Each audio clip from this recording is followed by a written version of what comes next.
Good day, everybody. Good day, ladies and gentlemen out there. How's everybody doing today? It's another beautiful Friday with us here at Upper Reporters and Talk, the program where we discuss and give our unbiased and unreserved opinion on the issues affecting the social, political, and economic welfare in Nigeria, across Nigeria, connecting Nigerians home and abroad. Today is the 31st of May, 2024, and we are live in the studio for our 28th edition, our 28th episode of the program. Today, they're going to be exciting topics for us to discuss. They're going to be exciting messages out there for us. But first, like I always do, I'd like to introduce myself. My name is Obizo J. I'm going to be your moderator and host. And on the other side of my screen is my co-host. Could you do the needful? My co-host, are you there? Yeah. Greet everybody. Kieran of this. I tried to hunt for background. My name is Edo, or if you call me Upper Reporters TV. Today we get Obunge talk. First of all, sorry I just joined from Japan and it's from Japan. I would like to make all of you quickly click the thumbs up button, subscribe, and share to different platforms so that everyone will come the platform will get most started to talk about this matter. You can see people already did the house, but make I give the mic back to my host. Thank you. Okay, thank you, Mr. Tony Tedo, Upper Reporters, and there's this thing they call you a peace man or something. What peace? What peace? the man with plenty names. Okay, yes. Today's going to be interesting. We have topics coming in from Edo State, across Nigeria as well, because we are connecting Nigerians home and abroad. But first, according to the rules, please do the needful as you come your first timer, subscribe, share, like, etc. If you are a regular, please do the needful. Thumbs up. Let's increase the algorithm of this message. Let's pass our message across to the people at the helms of affairs so that they can hear it. We know I got an information some days ago that the program is being discussed somewhere in a political gathering. I heard that these Upper Reporters, the program is discussed somewhere in a political gathering, and he was privy to be there, and he realized they made comments that they got from here. So please put your likes, bring out your buttons, and hit them hard so that we can go viral and pass the good message across to the people of the country, of our dear state and country. Next, for the rules, for those on social media, please give your comments. Give comments. Yes, share your comments, share your knowledge, share your suggestions on your opinions, and we will read them accordingly. We'll create time to read them and discussions. For those in the studio, please do not forget to raise your arm or write letting us know that you want to say something so we can bring you in to have a very clear and orderly house. Please don't fail to do that. On the left-hand side of the StreamYard, please, on the private chat, do that there. That will be very, very needed. So that is about it. And lastly, our telephone lines are open. The telephone number will be put on the screen. That's if you don't have the number. The number is on the screen.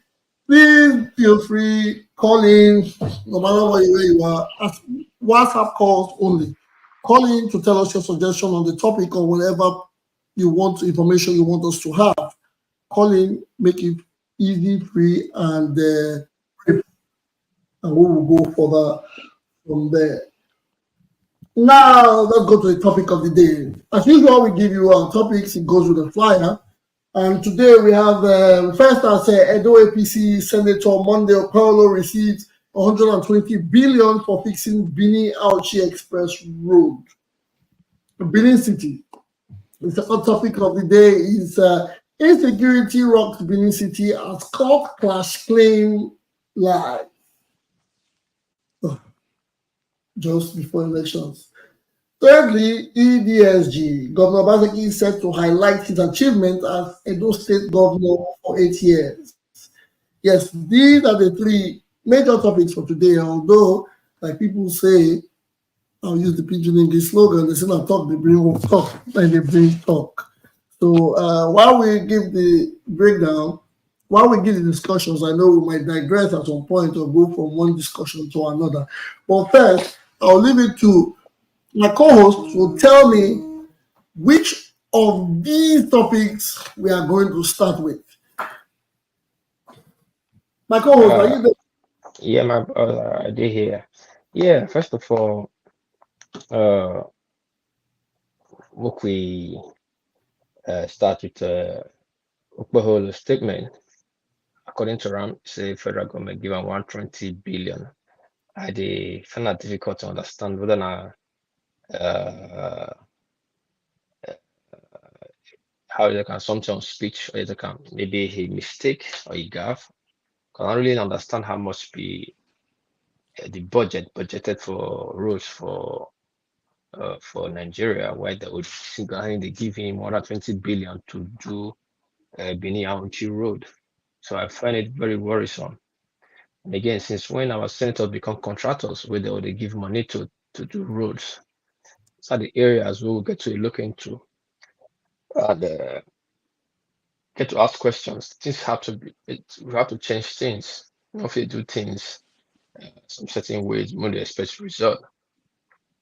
Because senators not there to be contractors. They are there to influence development to come their constituencies. Now that they give them a blank check to go to do roads for election season, it not go well with me. So me I say, and who you give the contract to? How far the road be if they pass the road now? Those are the things about like my first quick talk before we go look up Obaseki achievement. Thank you, my host. Yes, I like the fact that yes, you mentioned something like if it's a gaffe or if it's a contractor. Well, these are the questions I ask. I always do something. I've seen the news before. I've seen the story before, the statement, but I did it just while sitting here. I tried to do or I'll say my own findings on the statement. I think it is not written. It is not on. I couldn't find it on the net, on any of the media or dailies that he said something like that. But I know there are videos relating on YouTube that indicated probably he was saying it. He didn't probably explain himself, or he was not explanatory on the statement. Because did he receive the money, or he used his role in office to facilitate the release of those funds to the contractors? Those are the things that I think he didn't explain well. Probably it will not be proper if the federal government will donate 120 billion directly to him for the road repairs, especially when he's running for office or he's not a contractor. There should be the Minister of Works should not even receive the money directly. It will go to the ministry and the money will be disbursed accordingly for the roads, for the repairs. But these days, impossible is nothing when it comes to Nigerian politics. It's not that we are here to fight, but we are just here to be fundamentally pragmatic about the things that we hear happen. And because of the fears that these things happen regularly, we hardly keep our mouth shut, and we don't have these beliefs in them. So it is scary. It is very, very scary for such a story. How many, the Benin-Auchi road, does anybody have any idea how many kilometers that road is? 120 billion naira should be how much in dollars? So how much would it cost? How many kilometers would that be? So it's probably Benin-Auchi is not up to an hour. Benin-Auchi is about 70 kilos, sir.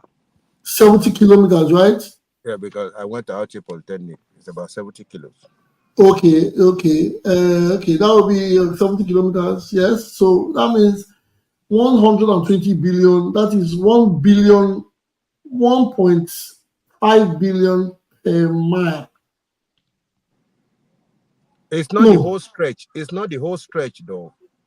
Yes, that is why. No, but I'm just saying, if we have to do a whole stretch from asphalt, from the whole Ramat Park straight to Sabo, or after Sabo, when you get to, let's say, Pillar, let's put it at a random of, let's say, 100 kilometers. Let's just put 100 kilometers. Let's say 120 billion. That is 1 billion per kilometer. What an expensive road. Those roads, we should be sleeping on those roads. Those roads should be where we should be living. We should have constant light. Those roads should have constant light, good drainage system, affordable rooms, and where no mosquitoes, medical. Come on. 120 billion for a 7-kilometer road or 100-kilometer road. I think Nigeria has one of the most expensive roads in the world. Everything, our democracy is the most expensive. It is interesting. Well, that is that. Although I will be very the news is not so much on media. That is not so much on media. So it's only the senator speaking about it. That's where you can see it on YouTube, on various platforms. But well, that is that. If John Bosco. Sorry, thank you for giving me the update about the information about the road. But what do you think about it? Let me start with you first, because I know maybe your timing schedule at work. What do you think about it? What do you think about this kind of news? Thank you very much, Mr. Jenner. The fact is, I think the news is not. We cannot believe the news 100% because it's not in any print media. I haven't seen it anywhere. The first place I saw it was your the flyer you printed, you sent to Mr. Tony sent to me. So I think we don't have to believe it in total right now because we haven't seen it elsewhere. But anyway, if I may just give a little some deposition about that money may probably not have been met if it is true. If it is true that Mr. Okpebholo said it by himself, it may not have been met for the road, but for the campaign, because there was a rumor when the campaign refused to take off. There was a delay, and there was a rumor that there was no fund to prosecute the campaigns, and they went to Abuja, and I think they don't want to be seen as sponsoring the campaign project. I think that is why they probably may have gone through that route of this project, because I wonder why a senator should be the contractor to handle the road project. He's not the minister for transport or roads or works, and he's not the governor of Edo State. So, but me, I don't understand. If it's a constituency project, I think there's a way it is being procured. There is due diligence. He's not supposed to be the contractor, even if it's a constituency project. But I don't know. Let us. I think we should keep our fingers crossed and wait until we are able to see it in other print medias. Maybe before 24 hours, it's going to be probably popular in the media space. Thank you. Yeah, but even at that, I think the last time, thank you, sir. The last time he mentioned, I think when he talked about it was weeks ago. Well, this is new. This from the gathering. I don't think this is new. This is new news. When I mean new news, it's not as recent as people as it is being said, but it is what is in the air. That is why we have brought it here to the people, and what we want the people to tell us what they think about such things that are going around. I think probably we don't want to push buttons on the senator, because the most important part of the most recent topic, or the most recent underline from the senator, was when he said if an APC man, he will talk to the governor on, he will talk to the president on, was it healthcare? No, not the one from last week. Is also an exec from the meeting he had with people in the US Maryland. when he was asked, what? Was it Maryland? Yes, the Maryland, when he was asked a question. You know, this new one. You know, our people know how to bring out jokes from everything. When he was asked a question, the guy on the red jacket or the red suit asked him a question. What question? Your boss, are you there? Yes. Okay, I think he please, asked him on what is he going to do on healthcare or lights. I think a light or health, one of those two. the power, or again, the guy asked him and he said, Tinubu is my father and I'm APC. I will, well, that was what, so that, I think that should be a more trending issue than the 120 billion, where we don't have a concrete verdict or concrete information. But on that, now I want to take you back. What do you think about his statement there? Which of the money or the healthcare? I want the money and the healthcare, because the money is the money, the man of the moment. Well, the money, like Gareva said, if it's true that he was giving 120 billion, that means they gave him for the campaign, because he's not a contractor and that money is not supposed to go to him. As a sitting senator, the money is supposed to go through, how they call it, through process from to get to the contractor before. I mean, for him to say that they gave him 120 billion, that means I don't think it's for the road. Maybe they use that as what they call a special purpose vehicle to say it's for the roads to give him money for campaign.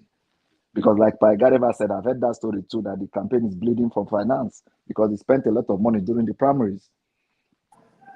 You know, so then for the one about healthcare, it just shows that it has no, it wasn't healthcare. The question is, he was asked, how will you solve electricity problem? Oh yes, that's right. He said, I will beg Tinubu, he's my father. Okay. It shows that it shows that he has no clue on what he's going to do on electricity. And the electricity thing has nothing to do with federal government again, because Buhari has signed it over to states to run themselves. So I don't know why he's talking to his father, Tinubu. Like the way he said he was going to wait for his leader, Shomole, before he votes in the Senate. So I don't know. He said he was going to do what? Wait for Shomole now. He waited for his leader to come for him to vote in the Senate. So he's going to still talk to his father, Tinubu, to help him with electricity. I don't know if Tinubu is going to come to Edo State to manufacture electricity for him. You know, well, in the video, a lot of people applauded. A lot of people were excited. The Maryland guest. Yeah, because maybe people that were applauding, they were excited about his response. Yeah, because maybe why they were applauding is that a lot of them don't have idea of what he was saying. They just believe that Tinubu is the one that is going to talk to be able to bring electricity to the state. You know, a layman, maybe they were clapping from a layman's perspective. They don't have idea of what he was talking about. They just needed to clap to make him feel good. But I don't know. I wasn't there. You know, my brother. They will always clap when Tinubu said "Bola Bala Blue." People clap. So they will always clap. This is a party something. So let's move on. They will always clap. When he said they should take it, run with it, and do whatever, people clapped. And there was ovation. So they were always clap. Okay, we have seen the best of that. Let us move away from that topic because it's obvious that if we continue, we'll keep committing ourselves into a lack of understanding. Maybe we read it differently. Some people might think we might be biased when we talk about things like this, but no, we have now come to the stage where people should be taking people should be accountable for what they say. People should be accountable for the things that come out from their mouth.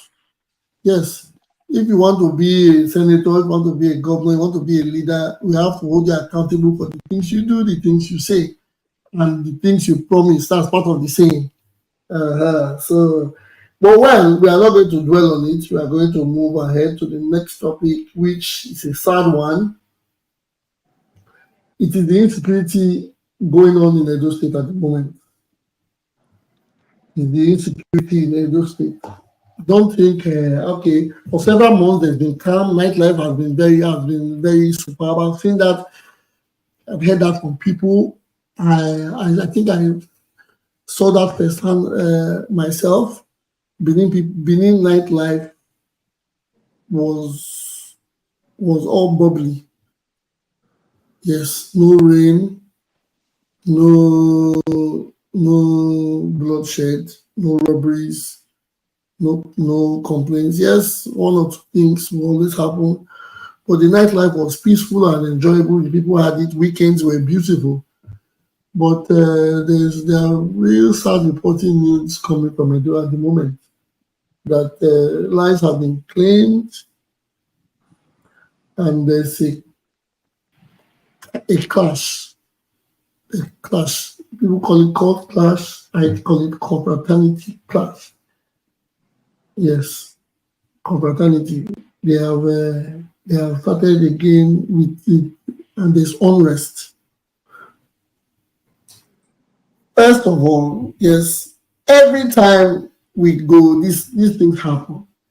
At some point, a lot of us started believing that these things were happening because they use them as a form of distraction. When it's time to put the government in check, in proper check, and there's a lot of awareness on the government, something distracts the people. It happens a lot of time. So that's my own thought. I think this is another distraction. When the town is peaceful, when everybody's going on well, when we are talking about the elections, when we are talking about progress being made or how progress can be made, something strikes. People killed, broad daylight in major roads or major places, parents turning kids fatherless, turning wives to widows. It is a very, very bad happening, and we almost condemn it. I don't know how we can talk about it or how can we curb it. Okay, the question is, how can this be curbed? How can it be controlled?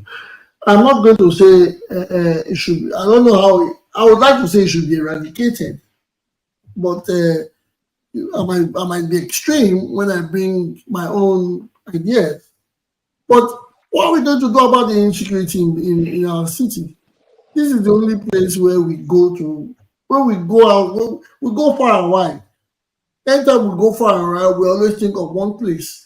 Where would I be in a certain period? After my hustle here and there, I like to go and see my family members. I like to go home. I miss, there's a food where this lady cooks on so road, and I miss it. I miss the nightlife in place. I miss my cousins. I miss my parents.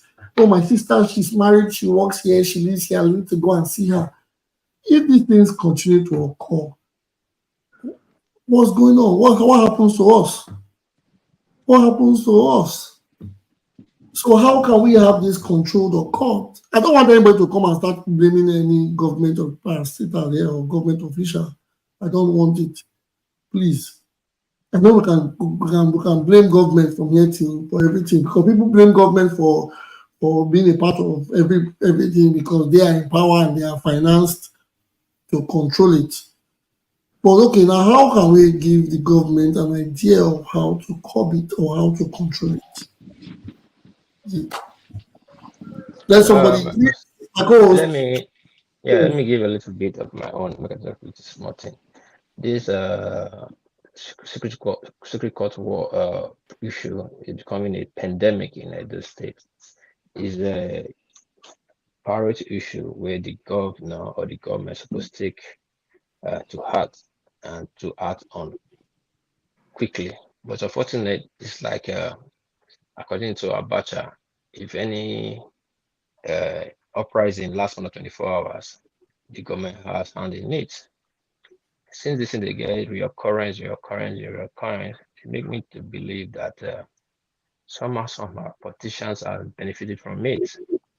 One agree to one part, one statement you say that distraction. Then first of all, who they use them as distraction. Then secondly, our youth not really get work. Yeah, I don't mind it. So say I don't mind is a double workshop. That one they involve. Thirdly, how does the government engage the youth to sway them away from such things? Then on that part, I see blame the government for their part. I think the government is doing little about record issue, or maybe they think say it not really they affect them because from what you gather, none of it don't touch the life of the middleman or middle class person or the rich person before the government start the act. Because it happen to uh, the poor people, life of the poor people. So the government not really they bother. Probably they hear the new information. But as if you go to Monk, our youth line up there. This is not remember last year. This buying don't day on day and night. They keep business for Benin. They keep night life for Benin. We should face the fact a lot of vibrant Benin youth will get money to invest for microfinances business. Don't relocate, go Abuja, Port Harcourt, Lagos, Asaba. We are losing business. I don't get how I want to talk out. They lose business. They lose development. And that time we fight like this, best believe about 50 to 100 Benin boys must relocate, enter Libya route, or go Lagos, or you move to Port Harcourt, or you move to Abuja or Asaba I talk. People they establish businesses now for Lagos, people establish business now for Abuja because they don't know the day where somebody or no person or no government you drop am in the name of color. How does color put food in your table? If they chop belle food, they not see waiting to do. Why they not go forest for Auchi Road? That day we see for go turn hunters. Yeah, not be hunters. That day the vigilante for Auchi for Ekoma go catch X-Men. You know, where they lodge inside the bushes. But our youth never fit the ask politicians. This people they do all this thing. If you ask them, how much they get PVC? Probably none. But again, I don't feel this matter is not difficult matter to solve. If the government wants to solve this matter, allegedly, according to them, they know the stakeholder inside the matter. As matter they go like this, as this young man, the old guy, we don't I'll say one, the both side, we don't fall. Pick the both side up. Pick them, arrest them. You see the case go end. But for the first thing, person just drop for here, who drop under the next street, and if they walk out for the third street, nothing happen. You go don't know what next tomorrow. So at that part, I blame the government. The youth get their own parts a lot. But not be this intention. Showing Kati start this matter, or our fathers will join the matter before. It was a sweet thing. But now it's a death warrant. Politics don't involve, politicians don't key into RAM, land grabbers don't get into RAM. Almost every aspect of the society don't key into RAM, bus drivers. So it's not a menace. It's like a war zone. The government have to look into it with immediate effect. So as so I see and reach, I go let other people speak. People like John Bosco or Sele or Ipa, if Ipa get more to share on this matter. Because we get to sensitize our youth, make them stray away from these activities. It's not good at all. My host. Yes, I understand the part. Yes, I understand that you agree to me on some part and you don't agree to me on some part. Yes,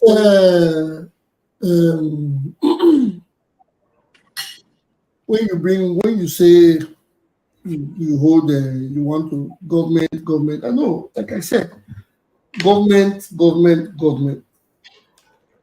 holding the government responsible for it. I understand your point to an extent, but we cannot continue to blame the government for every deed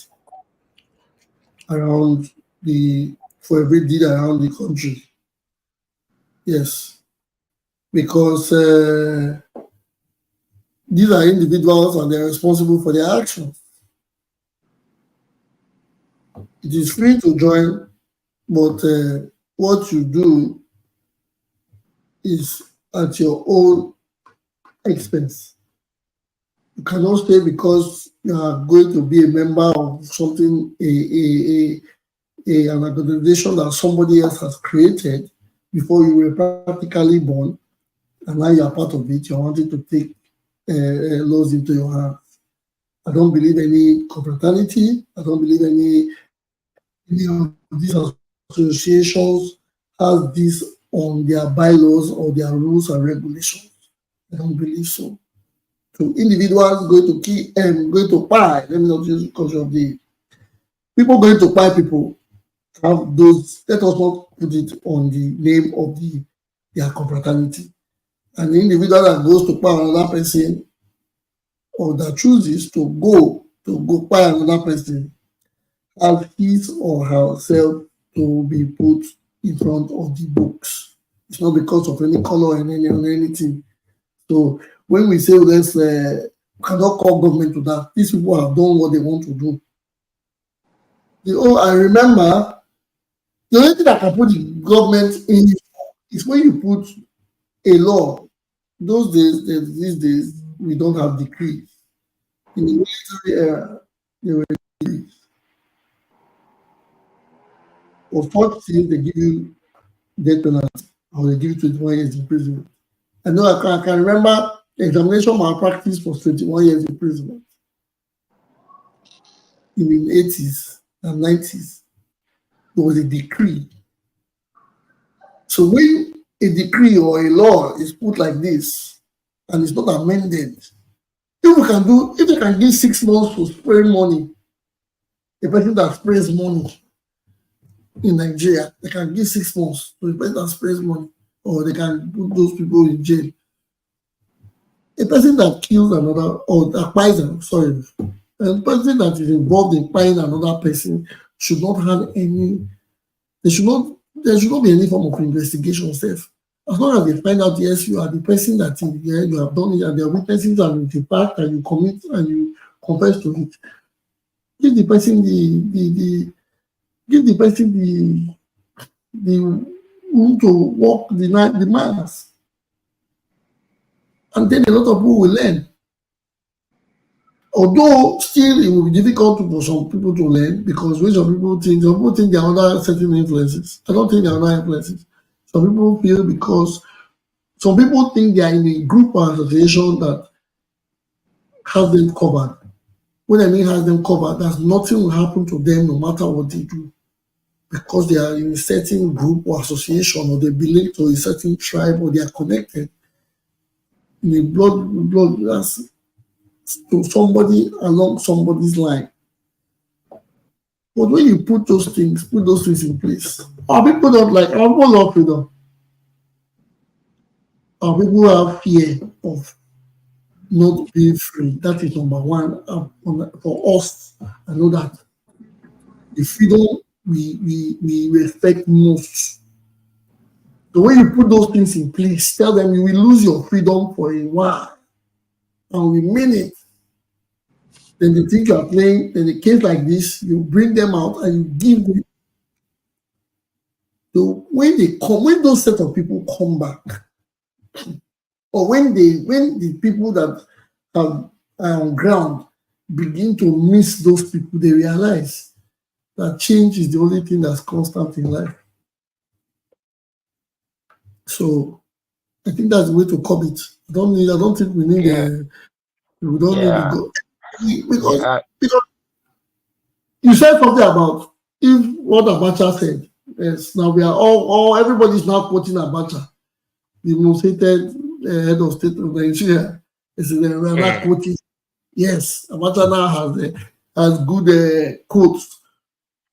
That if anything happens after a period of time, people are whether it happens for 6 seconds, whether it happens for 1 year, the people are always part of it. The people in one way or the other are part of it. But the only way people can be put in check is when these things are put in place to make it hardcore. Because our people, we don't have any, it's not fair. It's not fair that you can't work peacefully. Not everybody can have a visa. Not everybody can leave the state. Some people have businesses. Some people have been there. Some people migrated there. You can't say because of some certain boys or a few young or a few unsettled men, people will start relocating. It is not proper. It is not proper. Yeah, go ahead. It's a very sad one, you know. It's a very sad one it's very pathetic. Yeah, and it's very sad to the extent that people are shying away from it. People don't want to talk about it. People are not talking about it for certain reasons. It gives, for me, I don't even like to talk about it. Yeah, I don't like, but none of us use our. Some of us will have to just talk about it.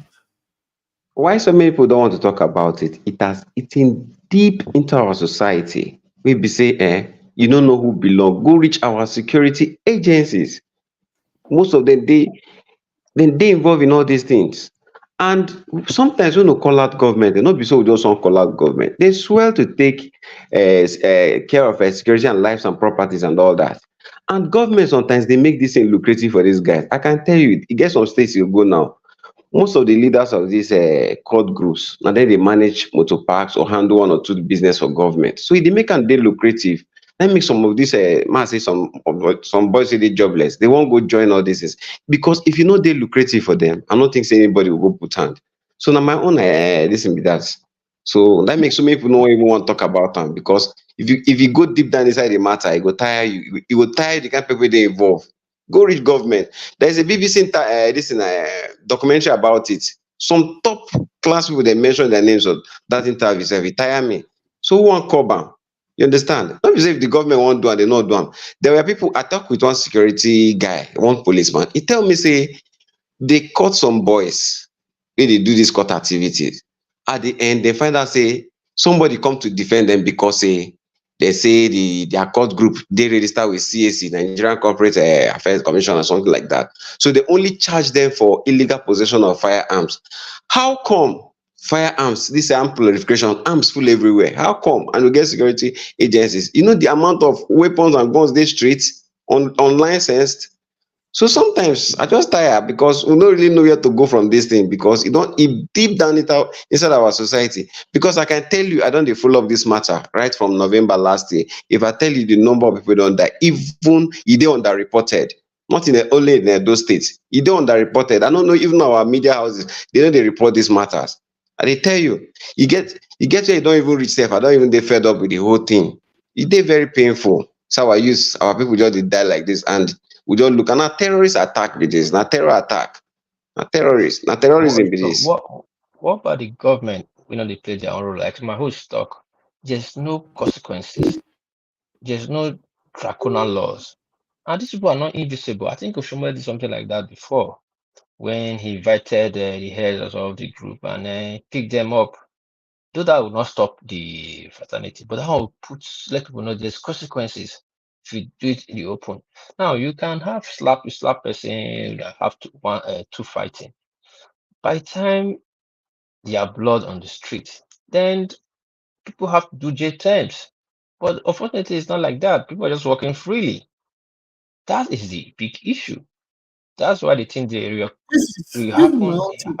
This is my own take. There's nothing wrong to freedom of association. This is my own take, because now we are trying to say, okay, these are cult groups. Yeah, we have to generalize it on the cult group or cult groups doing the things. No, let us just face the real truth. Cult groups, they are cult groups, but cult groups have people that don't kill. Oh, I hate to use the word kill. Sorry. Let me use, sorry. Now, it's a set of individuals that have this bad, what I can only blame groups for. Before you absorb someone into your association, there should be due diligence, there should be verification, there should be some form of reference. You go through the process to know who you are putting in your association. So tomorrow you can be held, when they say your association is like this, you can have control over it. That is my own case. Anybody can be a member of any association you want, Boy Scouts, Girl Guides, Boys Brigade, whatever. It is simple. But before, it is only left for the people at the helms or in hierarchy of those associations to verify whoever or do the proper verification before you accept certain people into your association. Because they say one bad apple spoils the whole bunch. Yeah, my host. Well, look at this situation. Yeah, there was a video the other day when in the House of Assembly, in the sitting House of Parliament, when there was an issue, I think the speaker had issue. They were chanting, both the speakers and the House members. We're never gonna know who's free inside. We all chanting cut word for inside House of Assembly. Then how they going to pass a bill? Yeah, that's the problem. But even can I interject, please? Go ahead. Yeah, even in the 90s, I remember even Abacha's time, there was one heavy this thing in Benin that time. It was in Uniben. That Abacha had to get involved to arrest people and bring them to Abuja. But that didn't things change anything. You know, so then it wasn't even this bad. And now it has eaten into the fabric of Nigeria, not even Edo State. It is very, no, but very Abacha's time, Abacha was ruthless. No, he was ruthless. But what I'm saying, the decree was Buhari during Buhari's time that the decree came, and when Alele Williams was VC of Uniben. Yes. No, she was a no-nonsense woman. Even the people that were not part of the court had their rustication or suspension rather, because the claim was, you say you are not a member, but you are comfortable living in the same hostel with these people. There is no that means you are an accessory. Male and female rustication. Those are stringent. But Jabe, it wasn't that bad that time. No, it wasn't bad. It wasn't bad. Now the thing has gotten into the streets. You know, so then before it used to be if you have not been to 4 walls of university, you cannot get involved. You know, so that was it was contained inside the school premises. So the government can come after you inside the school there and pick you up. But now it has, will I use this cancer word? It has metasized that you cannot even control it anymore, to show how bad. He's on the street. Okay, imagine how does one of the guys that buy is a mechanic. How will you not have mechanic tomorrow to fix your car? Thank you. You know, plumber. That tomorrow we are saying we don't even have artisans in Edo State anymore. If you are looking for a a plumber in Edo State, you have to fill a form and wait on the on queue. People that is doing the job now is all these Aboki. What's Aboki? They do plumbing work now, and all those if you want I call that, they say lebuki, like you want work on your house now. Strangers you they see from outside the states. This thing is affecting, if we like it or not, is affecting the development of that state. I remember one time it was very. I remember one time it was very bad in Lagos State.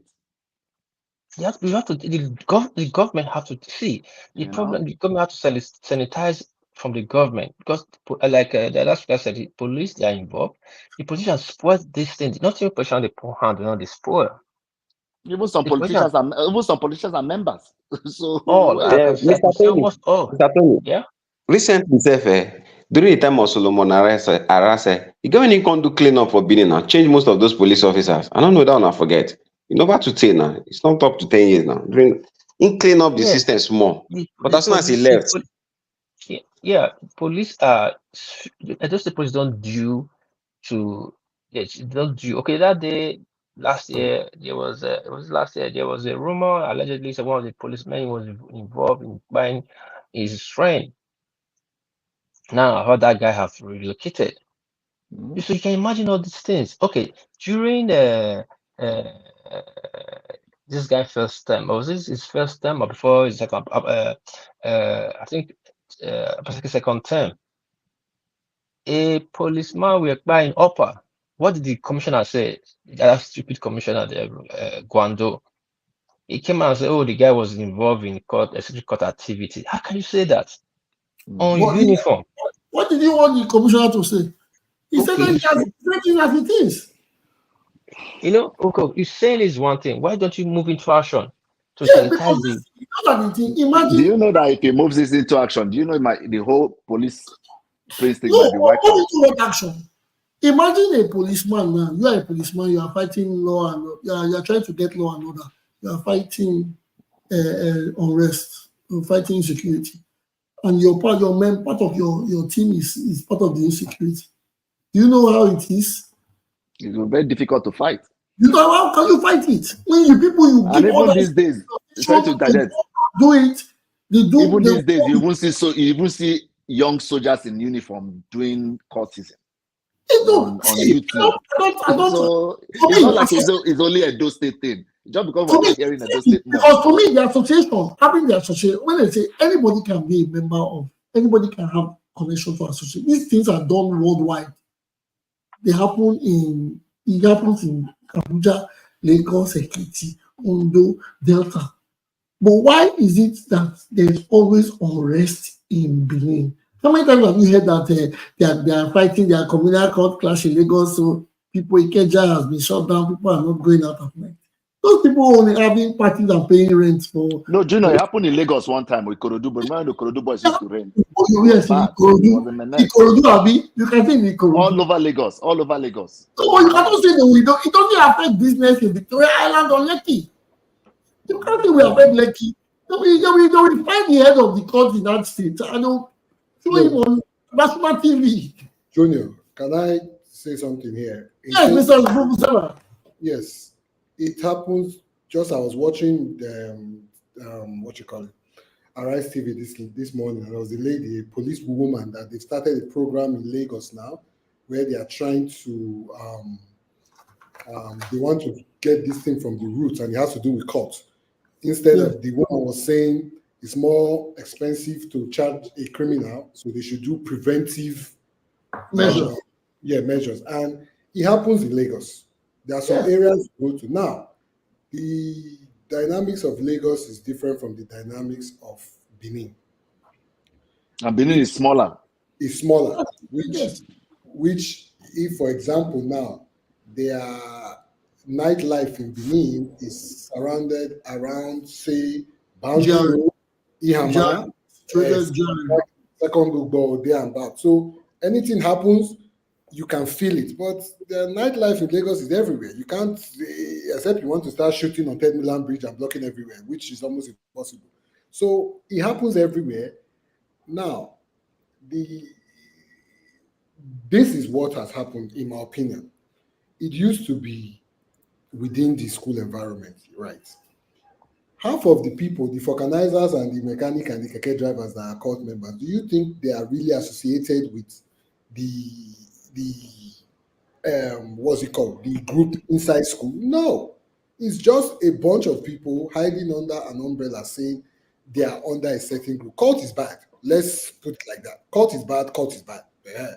Now, but inside school, like you guys were saying, at least that can be tamed and controlled because it's inside a small environment. But when you now have people outside the school environment that would be armed robbers now saying they are cultists, because I think it's now cool to call yourself a cultist. To me, they're just armed robbers. They're armed people, period, that they decided to be killing themselves because you are not connected to any university. You don't, I think any association like the ones we have in school, they pay dues. You don't go for anything. You don't do anything, but you call yourself. It's a societal problem. The same way there's kidnapping, the same way there's armed robbery, the same way there is rituals or whatever. It has turned into that, and everybody is going to find an umbrella to hide under and say, okay, because the program that this lady was, the policewoman was talking to, contributing to this morning, she even talked about our Afrobeat artists doing gang signs and cult signs in their videos and what have you. That's right. You're right. Yeah. And she said that there was a boy that was caught. They were trying to come kill him. He ran away and they killed his mother and his sister, the rival cult gang. So he was finally arrested and they asked him, okay, this cult, what prompted you? He said one musician is part of it and everything that the musician does, he wants to emulate it, his hairstyle, whatever. And the musician claims to be in a certain cult or whatever.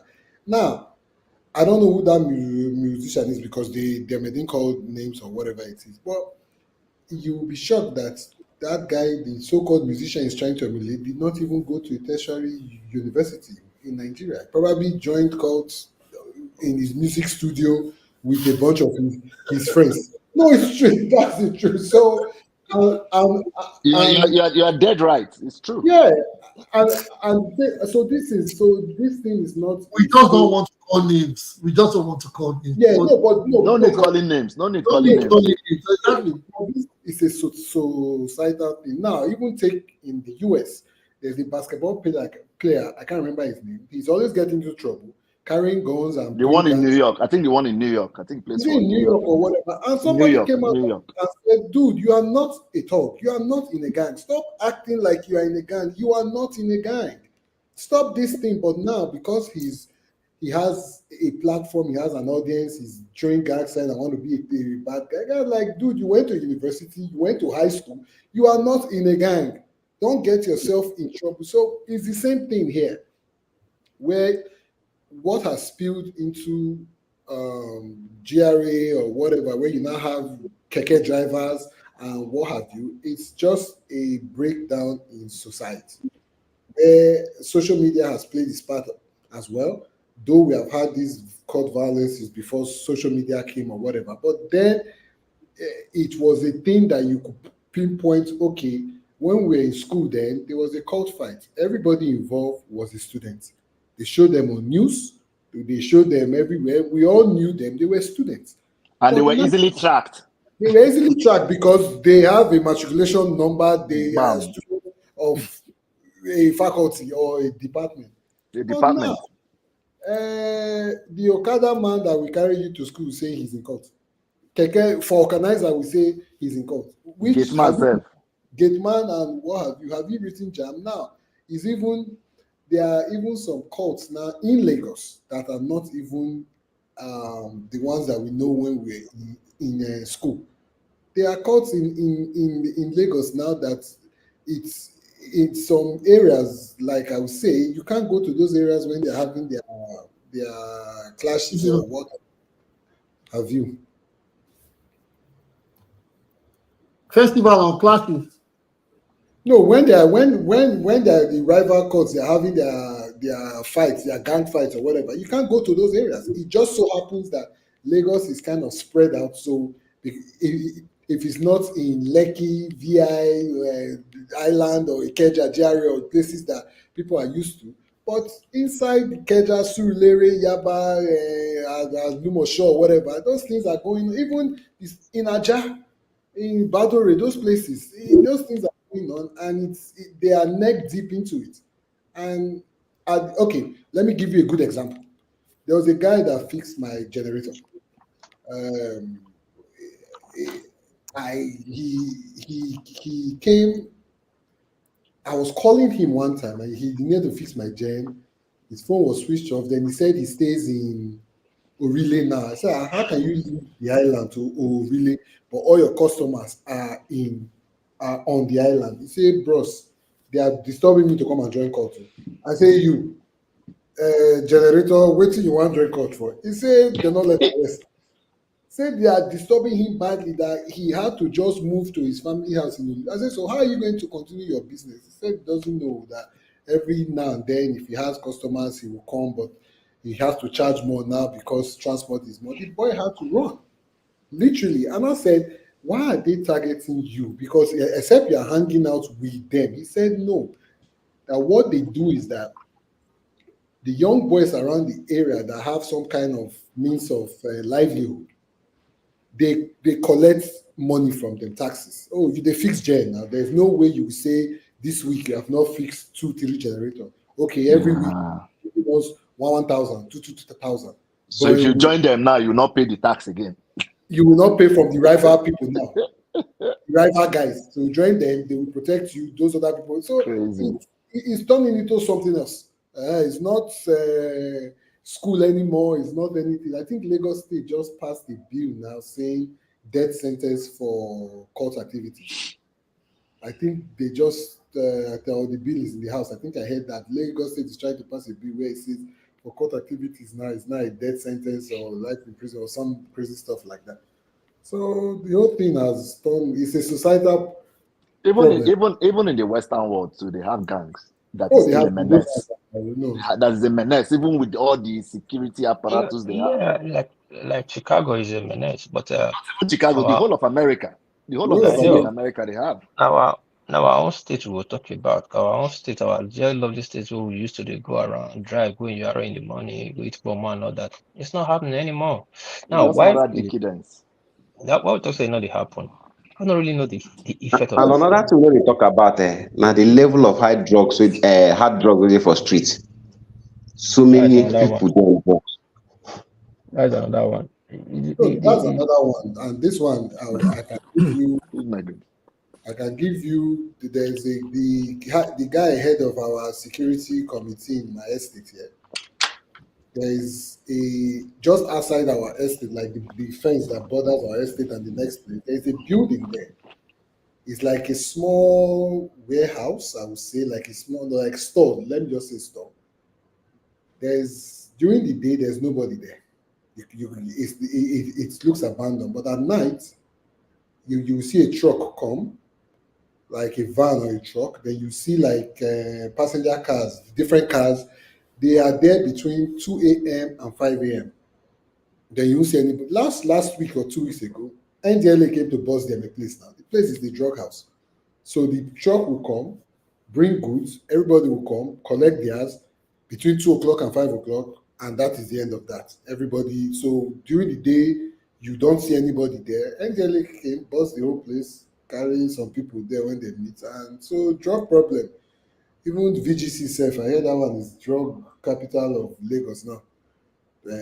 Tramadol, people have stacks, cartons of tramadol stashed in their home. So that was another problem entirely. Yeah, we have big problem. We get big problem for Nigeria as a whole. But those states, make we appeal to the government, appeal to our citizen, our youth, make them shy away from poverty. The problem now, non-indigenous now they full and pass, and make even the buy not the stop, because those days we used to know bros. bros will be old guy will not join anything, go give you 5 naira to go buy Benzi, you will join everything. That respect the day. But now not there again. They don't know who be who. With the yes and say the fight for mama, fight for sister, fight for brother. We know we're getting to do with the copra issue. And But anyway, like Vuvuzela said, the so-called celebrities are not helping issues with the cultism thing in Nigeria in general. Because most of these people, their role models are these so-called celebrities, musicians in Nigeria. And when you see them singing, they are doing their sign and everything. And who wants to? And when they see that thing, they want to be like them. So any opportunity to join, they want to join. That's true. That's true. In some states, Why can't it just be like them singing in music? Why can't it be like them have music, make songs? Why can't you follow them, make songs, become artists? Yes, and the painful part now is that, the so-called musicians, when they are singing or they're hanging out, they are drinking, they are smoking, and when you're doing all these things, the younger ones seeing you from the outside want to be like you. So for them want to be like you, they want to do everything you're doing by smoking, joining cult, doing drugs.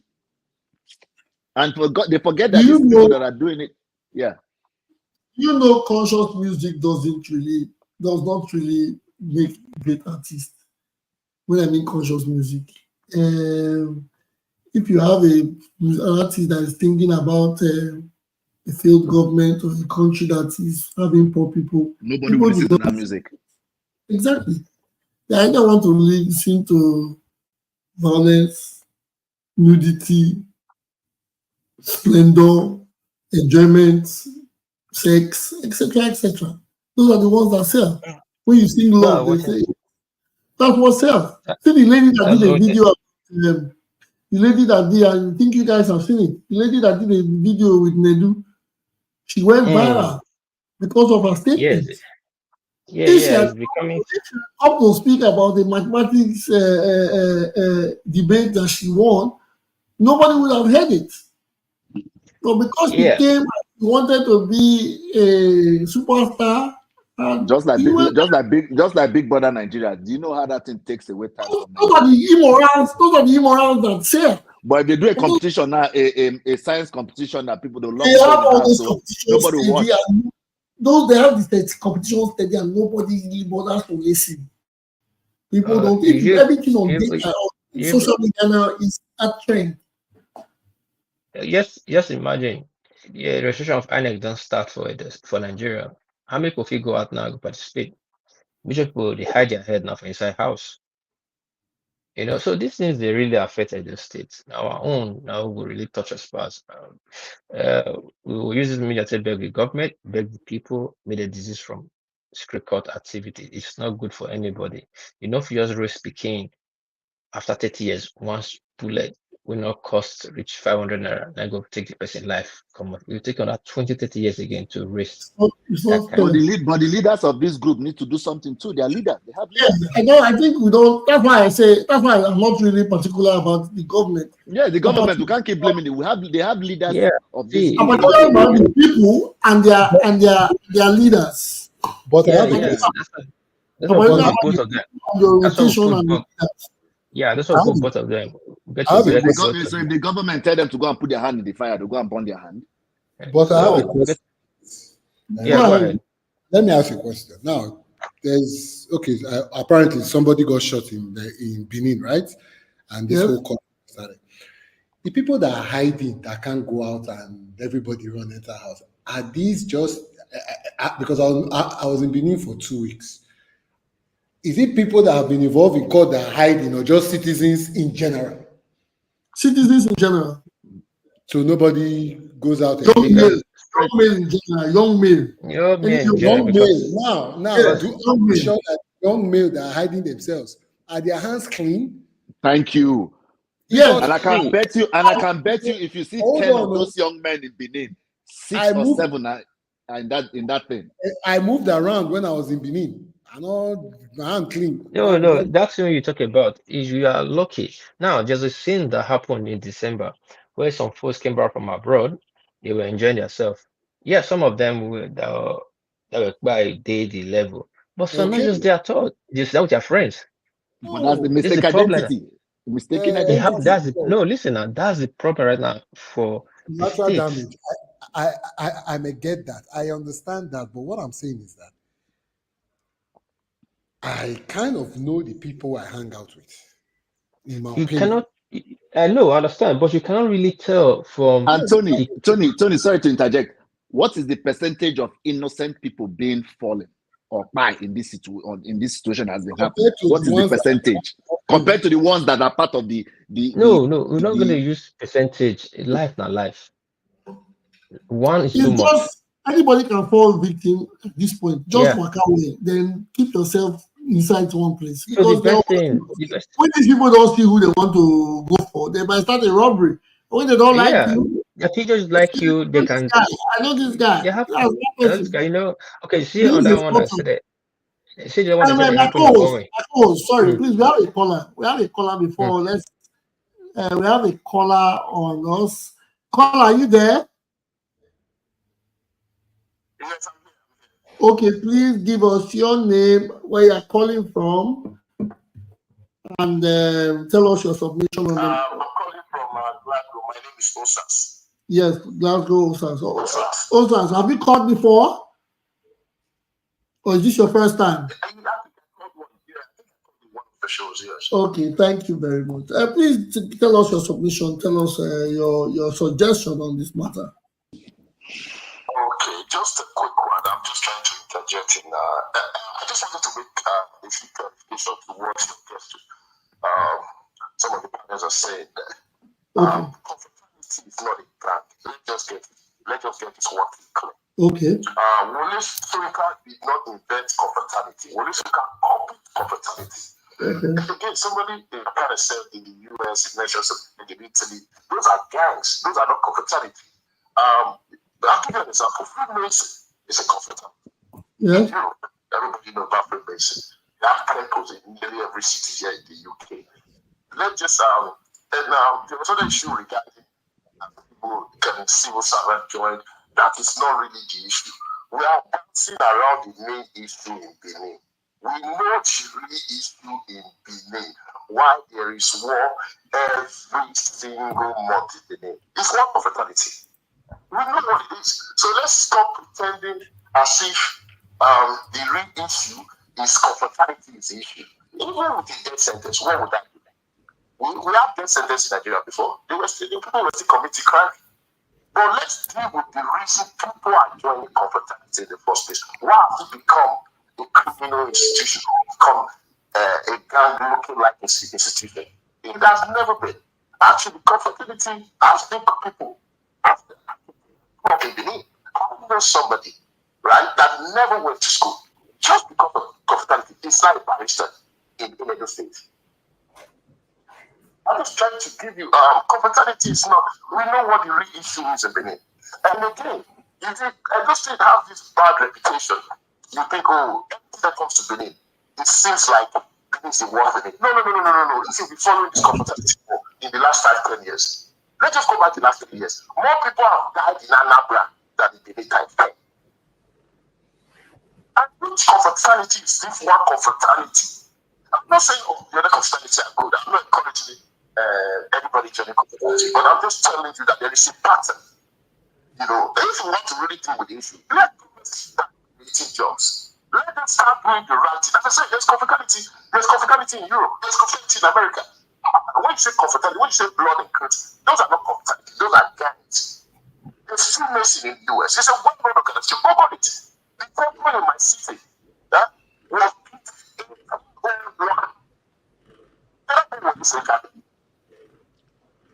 so what I'm trying to say is that it is one particular confraternity. They need to change their mindset. I'm not saying there will be no war in Benin, but it will reduce drastically. But when you pretend here because confraternity is a problem, we're not confraternity members that are Pakistan, doctors in Benin, they're saving lives. But the way that's become now again, we talk about these politicians who they empower this confraternity, but so they even empower those educated people who say the confraternity, but they're the politicians. So we really need to deal with the real issue. The real issue is one confraternity that is causing the real issue in Benin. Which is? The day, and you know the funny thing, Which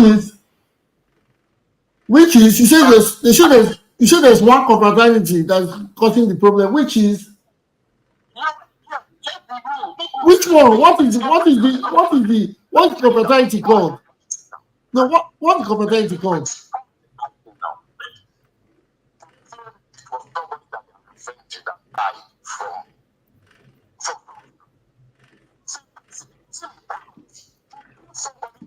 I hardly can hear him. Is it my network? Yes, your network. Maybe his network is not. No, yeah, we can hear you. We can hear you. Can you guys hear him? No, we cannot hear him. It's very faint. Breaking. It's breaking. There's static. It's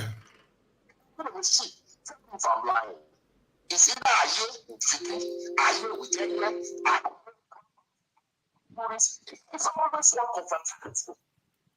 I'm not saying I use Yeah, I can hear you. Oh, well, we are not hearing clearly. I don't know if the other panelists are hearing you clearly. Not hearing clearly. Not really. I can hear you, Junior. He's breaking in. You know, we hear you, but we're not hearing him, the caller. Well, it was not breaking from my end. Yeah. Wait, hold on, please. Hold on. Maybe please. his mic is low. It's. Okay, are you there? I think the mic. Are you guys hear him now? No, we don't hear him at all. Okay, we cannot hear him proceed. at all. The point I'm trying to make is that we know the real problem of confraternity in Benin. It's not confraternity. We used to go back the last 5 years. We don't even need to go far. It's either with people,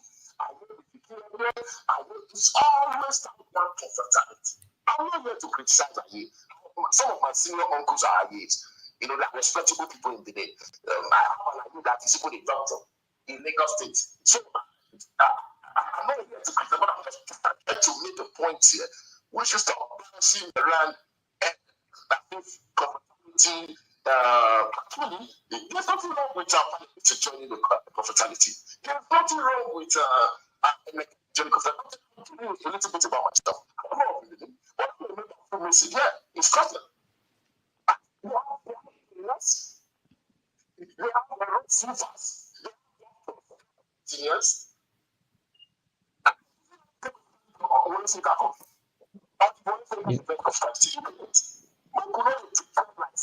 Is a pity we cannot hear. We're not really hearing him properly.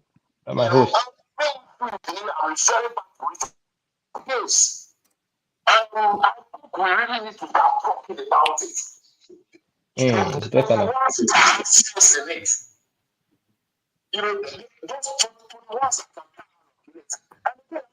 21 it's all in the sense that it's between states and district. See, you know, if you think state is for 20 districts like you, you're just joking.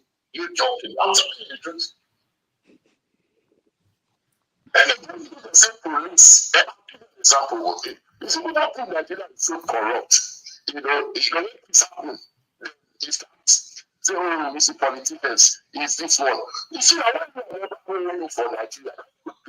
We don't say law in Nigeria. I tell you now, I think better anybody in this panel. Policeman, you know, give up. Especially, where will you go and that here? See where you go.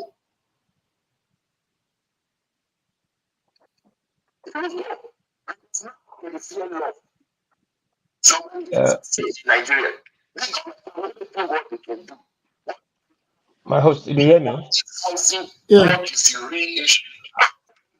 We don't really catch what you're talking about. Yeah, we can't really catch what it's. We just really go in and out. I think I'm really not hearing this guy.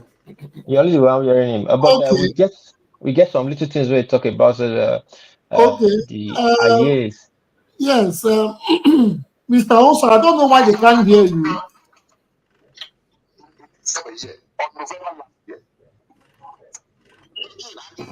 We can't really hear him. I think it's from his. I think it's from his end or something. Maybe. Can you hear now? No. His network is not okay. Why am I the one on the big screen? Who did this? Love you, We do. don't want to see your face. I beg. Not be me too. Yeah, hello. Sir, are you there? They say they can't hear you. I don't know why they can't hear you. Yeah, they say they can't hear you, that you are breaking, but I can hear you clearly. I don't know why this is happening. I hear myself very clearly. I don't know why you can't hear me. Yeah, but if you talk slowly, we can hear you. But when you start raising the tempo, we can't hear you.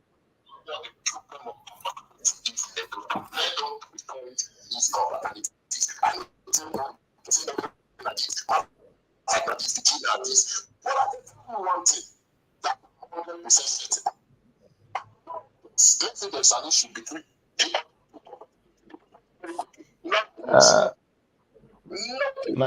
My host. Truly, there's a break between your phone speaker and probably your laptop speaker that transmits to us. We are not really hearing. But from listening you talk Okay. about, we don't catch. We catch Well, Mr. yeah, little. I got some things he said. I can't hear you clearly, but thank you very much. Yeah, thank you for calling in. Yeah, I will try to express it. Thank you very much.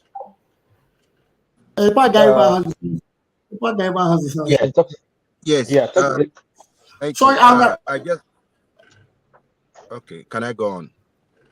go ahead. Okay. Sir. Okay. So I just want to politely disagree with the caller on the issue of one particular court or one particular confraternity is the one causing the problem. He has to know that it takes two to tango. One confraternity true. cannot be causing the problem. There a whole lot of them causing the problem because one confraternity cannot be fighting with itself. But that aside, the issue of you see, like one of our brothers rightly said, the purpose of governance or purpose of government is to protect life and property. And the government has failed in that aspect. The government is not protecting lives and properties. That is why people have, resorted to self-help. You know, the our society intimidates people a lot. That is why people resort to, joining, like the caller said. I agree with him. Different gangs. Uh, why I agree with him in that aspect is, actually confraternity. If you have the opportunity to look at their constitution, they are all very beautiful. That is why they could secure the certificate from the CAC because they have beautiful constitution. But they don't follow the constitution. These people that were recruited on the street by the unscrupulous ones, they were recruited on the street. How can a vulcanizer or carpenter, how can he or she understands, proper humanity? So these people they recruited on the street because of politics and all that. They are the ones that have come to polarize, polarize this secret code to a very great extent. Those days when we were in school, we used to know these people that belong to these different confraternities, and they were not as rugged as the people we see these days. Look at the government, look at the politicians.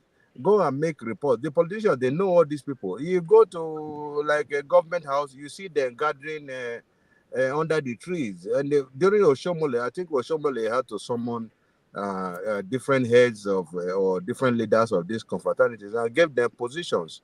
So those ones were responsible enough. They don't have a power over those people on the street. That is what is happening. I have to blame the government. One, the government has not given jobs to these people. So when people don't have jobs, and I don't mind it's a devil's workshop. When people don't have jobs to do, what they resort to different kinds of criminality. If the government want to nip it in the bud, it is easy for the government to nip it in the bud. But they too are members. That's where the problem, like some of our friends and brothers here have rightly said, they too are members. If you get into the police, you see that 30% of these people belong to one different gang or the other. If you go to the military, it's the same. Air Force is the same. Market men and women, they are the same. Even women, they have these gangs and all that. National Assembly, self, they Yeah, are National there. Assembly. It's not Presidency, they are there. our musicians and their promotional videos and all that. They are all there. So what is going to happen? The government has to first of all sensitize the society by creating more jobs, In fact, if somebody has been working for about 8 to 12 hours, it will be very difficult for the person to carry metal and go to the street to fight. If the person is tired. But that is where you have to start from, creating jobs for the entire citizenry. But Getting the government cannot create job for everybody. That's the No, problem.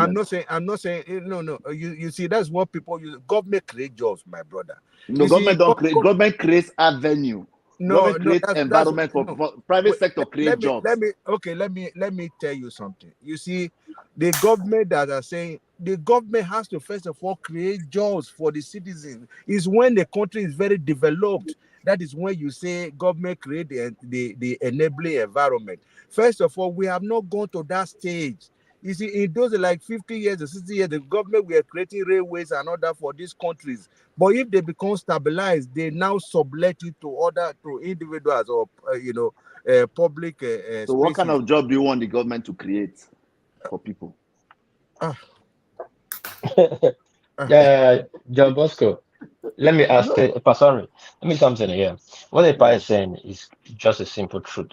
Like I said before, the idol's mind is the workshop. I understand, but what I'm saying is that wait, I understand wait what now. the Wait, just wait. Okay. Yeah, sorry, I beg. Now, two things the government got to do. There must be consequences, and there must be an avenue to reorientate these people into the society, get them engaged on something. You understand? On something, they must get something to get them busy. Okay, look at, for example, now we are creating a shopping mall, we are building this and building that. Who are the people that are supposed to get direct employment? Like a part talk, if people work from morning till 6 o'clock, you don't get time say you want to go by another person now. If you even call for phone, you want sleep. The idle mind that did there. The people, again, we get to sanitize them. That's why we get this problem. We get to speak to those people from the town. So don't be so with the duam or so that they duam or so people the duam on the sea for movies. It's beyond fraternity. It's life beyond that. The person you go by should be your helper tomorrow. But the chunk of the problem to me lies with the government. The politicians don't take over. I hear somebody. The politicians don't. The politicians don't take over. The politicians don't take over the system because anything cheap, to get their way, they will politicize it and spoil it. This is what the problem now is. The politicians don't involve a lot for the fraternity. Remember, let's go like this. In the 80s, when there was politics then, we hear the word they call talk now the year. For you to even know talk self a problem. Because you want to go hire talk, one carry go campaign. At the same talk you want hire, now another person want hire. So become very few. Or they like yellow man, dead Tony, blue. can I interject? You say government, you say there are no jobs, but what about the ones that are mechanics and vulcanizers and bus conductors who are court members? They don't have jobs to do. Yes, that's the problem. You better you not put the mechanic, the vulcanizer, they go after the graduates when not get a job. You just see the problem. I just make an example like that day this because most of those graduates, What about the music artists and the politicians and the police officers? Are they all not jobs? They have jobs. They have jobs. Job is the moral decadence of a society. Let me finish my submission. Okay, sorry, I've been passing on land. Yes, let me finish my submission. You see, like that my brother is saying, you see, how much does individuals have to create jobs in a society like ours? You see, when the country is in a developing stage, like Japan here, it's called Japan Railway. The Japan developed that railway, and that railway across Japan, there's no society in this country where there's no railway. And that takes more than 10 million jobs, 10 million people. And you see, Japan Airline, how much has an individual to establish an airline? Japan Airline, Japan Water System, Japan whatever. So you have to create look at the road network in Japan. It's being built by the government. If Nigeria has, now we're talking about the coastal railway, the coastal road, just the coastal road only How many jobs have you heard that coastal road we create for the entire citizenry? If we have that coastal road from Lagos to Calabar, and from Calabar to Maiduguri, and from Maiduguri back to Lagos and to Kano and all that, you know how many jobs that will create? That's what I'm saying. The government has a. But the truth is that these people will not go to that job to do that job. That construction. Wait. That is still that is sensitization. It's the government duty to sensitize people. When you create this job, people will work. People are just saying that Nigerians are lazy. They are not lazy. The job is not there, and when the job is eventually there, the money is not enough to take you home.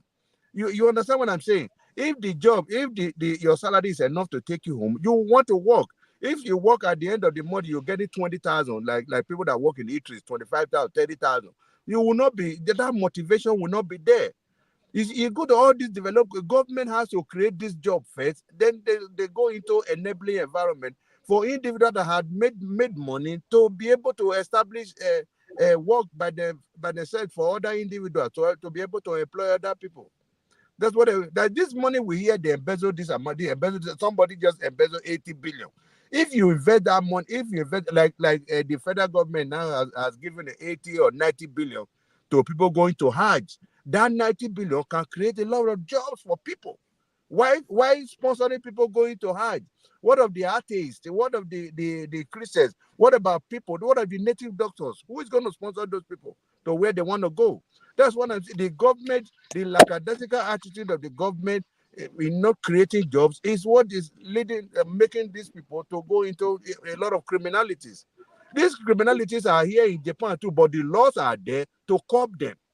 You see, like Mr. Tony is aware how radical the Japan mafia, how they were some years ago. But today, they used to come to bars and clubs to harass you, to ask you to pay more money at the end of the month. But these days, if you see any of them, just call the police. The person will be arrested, and you claim damages. Because our government, they are just basically doing nothing. That's what I'm saying. I respect other people's idea, but this is just my opinion. Thank you very much. Thank you, Ipa. Thank you so much. Yeah, Ipa, I agree with you. And I thought that we'll get just some opinion. Just the problem is that this issue of this court not just get one face, get many shades. Many. So yeah, so everybody gets his own opinion with the right to add to it. Because we simply look at from one side, we know wherever if you tackle the issue, we get to put all the shades together to tackle the issue. Like what partially said, it's true. As my host Kathleen said, it's true. As the other guy called, but one part I disagree with that guy. I agree with Ipa. One caught on the facts against himself. I mean, that's just the bottom line. But let's give kudos to. He didn't actually say one court fighting against himself. He said one court always fighting with others. Yeah, but that's Ipa. Yeah, one court was always initiating the court fighting others. That's what he was saying. Yeah. But that's why I asked him. He said, "What? Do you have any name?" Then he mentioned, but it's okay. But when they say one court fighting with others, did the two court people not bring out guns? Why are the other ones? Yeah. That's why I say. That's why I mean the thought of it is not just one person. Sometimes it's the mindset and the location. I think Edo State, their court was everywhere. Their court was not home everywhere. But sometimes the location affects what the reasoning. Because the one in Edo State is always in practically every month. Although the last 3 months have been quiet and calm, but ours is always on the news and it's always bad. It's always bad. It goes for days. You hear unnecessary stories. Sometimes you hear these things about young boys having altercations with young boys. Now, they're turning husbands, they're turning women to widows, turning children to fatherless offsprings. That's not proper. And I think when this thing left the four walls of the universities, when it was called fraternity and entered the street, that's when it became courtesy. Yes, because that note, I want to give us a breakdown. Confraternity meaning is a brotherhood, especially with a charitable or religious purpose. That's confraternity. A gang, an organized group of criminals. when the caller said the confraternity is not a gang, he was trying to buttress that a gang separate it. is an organized group of criminals as a gang, one of the definitions. Then the cult, a small religious group can be a cult. It's a small religious group that is not part of a larger or more acceptable religion. Cult is undertone. But you know, there's something they call cult gang. That's Yeah, what is happening in the streets now. inside the cult, inside a confraternity, you can have it. Inside a school, you can have a gang. These are small little guys or few guys trying to create a crime, a gang that they want to. They are part of the confraternity, but there's a gang in it. Those ones that want to do negative. So I think everybody. I don't blame them. I don't point fingers at any confraternity. I point fingers to the individual, because these individuals are the people that want to belong. And like Mr. Fufu said, these people want to be under an umbrella. So they find the fastest way to become, the quickest ways to put themselves into that confraternity, whilst they remain as a gang, causing chaos. And why they want to do that now? These people have reason to. On a normal day where everybody is asleep, they wake up at night, they want to go and rob. Now they are a member of a confraternity. Now it gives them an avenue, a proper license to go and cause mayhem. So when they hear John has slapped or Mr. Aswell has slapped Mr. Akpata, they will go and say they are going to Mr. Aswell is going down for no reason. They just want to use the avenue or the situation to fuel their criminality. Can I ask one question? Go ahead. Why is it that when the first shot has been fired, why don't the leaders call these people to order? You know them, they're your members. Yes. Okay, let's put it this way. That is why I said orientation. Orientation is a key factor for every part of every organization. The part that you should be worried about is, how do they allow certain people or everybody they put into their groups? How do they vet them? But host, that is where this disconnect comes from. I don't think the so-called leaders with the ones that are in school even know those people. If they have a register, I don't even think those people are, because like I said, how is a vulcanizer going to relate to a boy that is in engineering, that is in a confraternity, and say, oh, because I say I am this person, we're all in the same gang? Do they know each other? No. Yes, they do. They do. But I hear that most of these people now use it to raise revenue for themselves. They do. They hire boys outside. Okay, let me put it like this. They do. Let me put it like this. Take terrorist organizations, for example, Al-Qaeda, whatever. They will now say that's a sect, some group of people under the same umbrella. Those ones are doing something else. That, have you not seen some instances? Some terrorist organization will say, please, it's not also, because the people claiming that those ones is a sect inside there, they are, or a cell or whatever. As a gang inside their gang. Yeah, so at the end of the day, you can say you are under a certain umbrella, but the way it is in Nigeria, especially with the social media age, these things are not hidden anymore. Go to YouTube, Google anything you want to use. They even put their videos. There are videos, there is Instagram, there are different organizations. Yes, there are people in confraternities, because now I'll call them confraternities. They're all there. They have their phones, they have their codes, they have their outfits, they're all there. It's normal, it's no longer hidden. Especially now, technology and the Western world has enhanced it. The ones you see most times on YouTube, on social media, are the ones that go abroad. My host, I beg, make I just put this thing. I don't want to promote or propagate any confraternity for Benin, but good look for the draw example for a few we don't make big effort, huge effort to reduce violence. I'll give that to the pirates organization, national dogs. I might use the word national National Waiting Sick Dog Association of Sick Dogs, and Brother across Nigeria. Those two fraternities you don't hear them fight anymore. They are able to tame themselves, move themselves, come off from inside this violence. Why other people not emulate them? I think with Sea Dogs, I think from what I heard, they removed themselves from university, the four walls of. Okay, brother across Africa, Nigeria, in for Benin, they don't go on any violent thing anymore. When last you hear that they get issues like this? Well, see, it still comes down to a breakdown Orientation.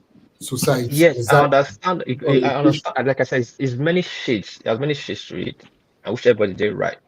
But the government get the buck side of it. Why I say government? I don't say government of the state don't do anything. No. The politicians, yes, as you In know, to take general. down inside the politicians. There's a politician right now in Benin that if you go in house, you see more than 300 boys. They belong to one set of fraternity. What do you say about that? Allegedly, the DG they remove, that one getting your own boys. But this position, they get white. But Okay, I They think get no, children. No, because yeah, if they have wives and children, now I'm a young boy. I'm coming home from school every No, two. their children are abroad now. No, Okay. What about the wife? the wife. I don't know. They I'm try. going to my sister's. I'm going to my sister's house. She's married to him, and I will go. As I enter the gate, I see 3 men, 200 men, some 80 men. you say it's politics. You say it's Compound. Politics. Yeah, it's Everything compound. But you see the yes. problem with this. You see, the problem with politicians having boys didn't start today. It started since 1999.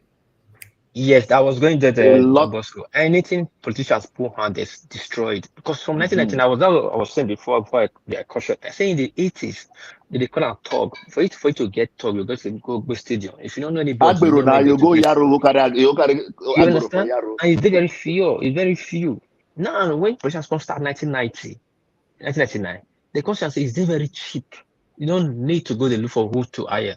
no, You just join one no, set, but and I that's know. it. But I think what happened that 99, most of the people when join court go school in the 80s, they now got into the political scene at that time. So all they needed to do was to go back to their cronies back in school, say, who are the young boys of today? We Let's know we are deviating from the truth. Vuvu. We know of a certain politicians who hold at one time hold a position in the House of Assembly. Yeah? One of the after the speaker and this thing, I think it was kind of was the majority leader. I don't know. We know how he joined confraternity before he you, became wait, hold on, before he wasn't sincere, before he became this thing. So I was working with my uncle, late Fine. It was nobody. After he won the seat, he became a member.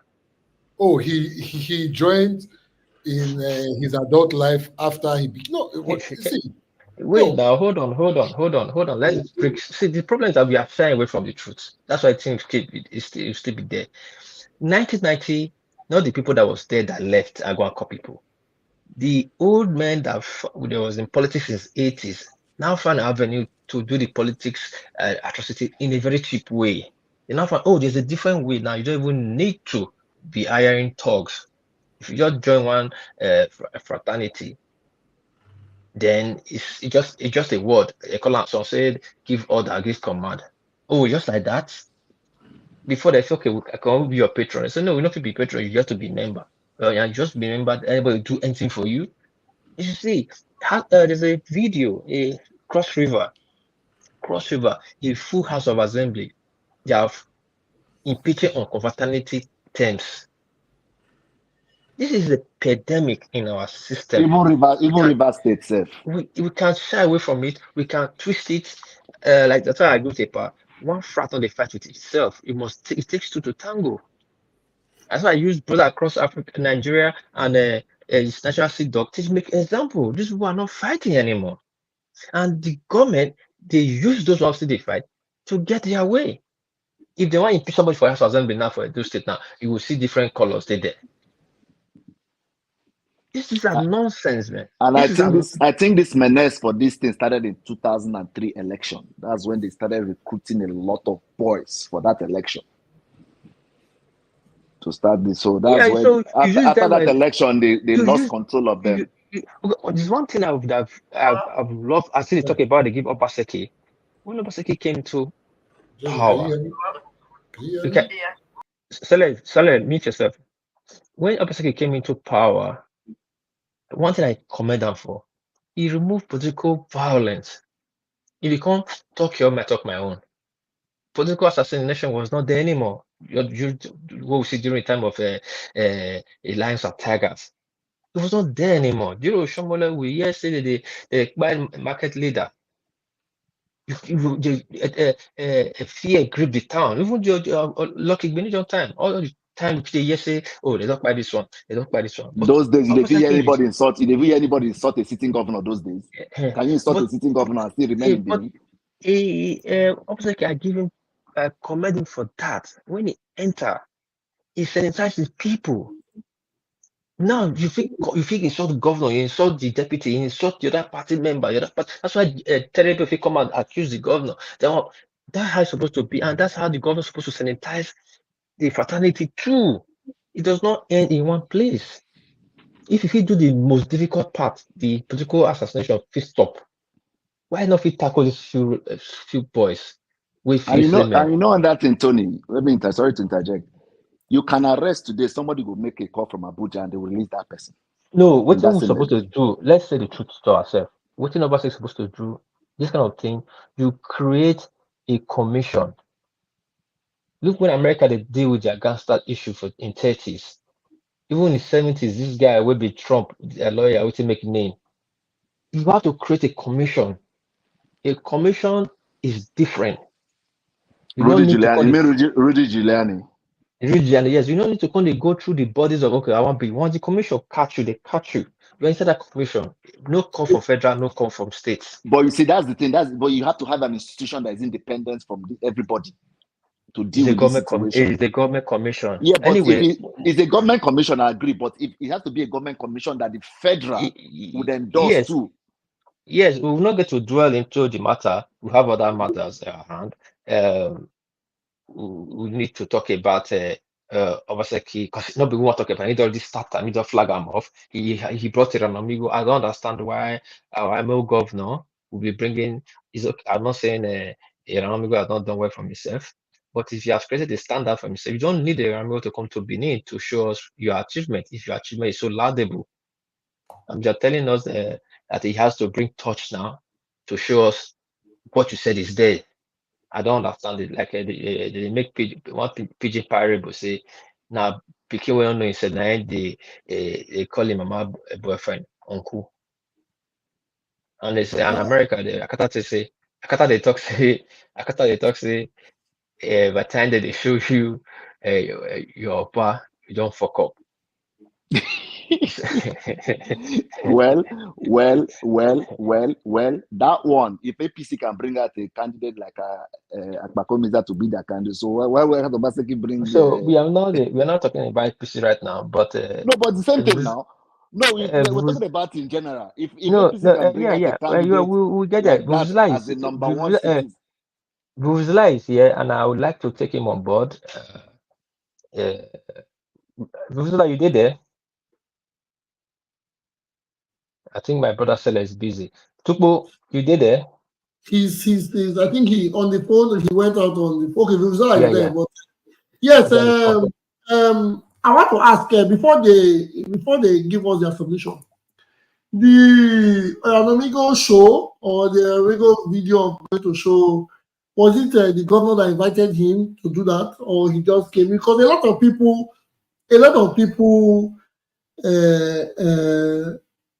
have this. There are WhatsApp groups that will say Obaseki's achievements. I happened to come across one that a group. I'm not part of the group, but I saw the link somewhere, and they said we could join. It was for all. But I didn't join. And when I read the headlines, they said Obaseki's achievement for 8 years or something. That's the name of the WhatsApp group. So I think I've seen videos from that group, people just going on their own to show what they said Obaseki has done. So what I'm asking is, did the government of the day invite Mr. Amigo? Mr. Amigo went to Nigeria for a summer to have to enjoy boiled corn and dollars, Okay. dollar rates. My host, Then let he me started break. to use it as an avenue to charge the people. You know, people Wait, use let me break it down. According to Amigo, Obaseki invited Amigo on Edo State taxpayers' money okay. with certified invitation letter signed by the chief of staff on the name of Dr. Tony Usaibobo Iyoha or Anthony. It's clear. Okay. Okay. Now, I don't have issue with that. It's just not an issue. Obaseki is the governor, it's not a problem.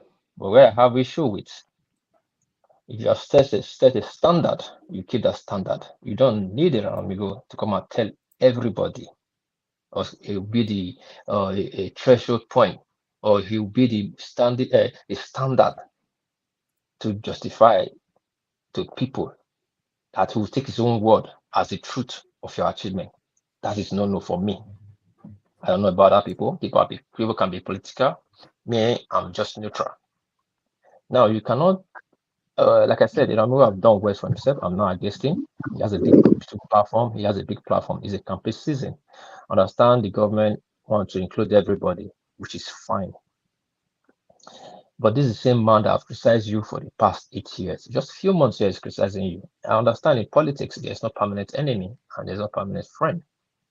But I have a problem in your letter. In your letter, you wrote that you found it although credible and fair.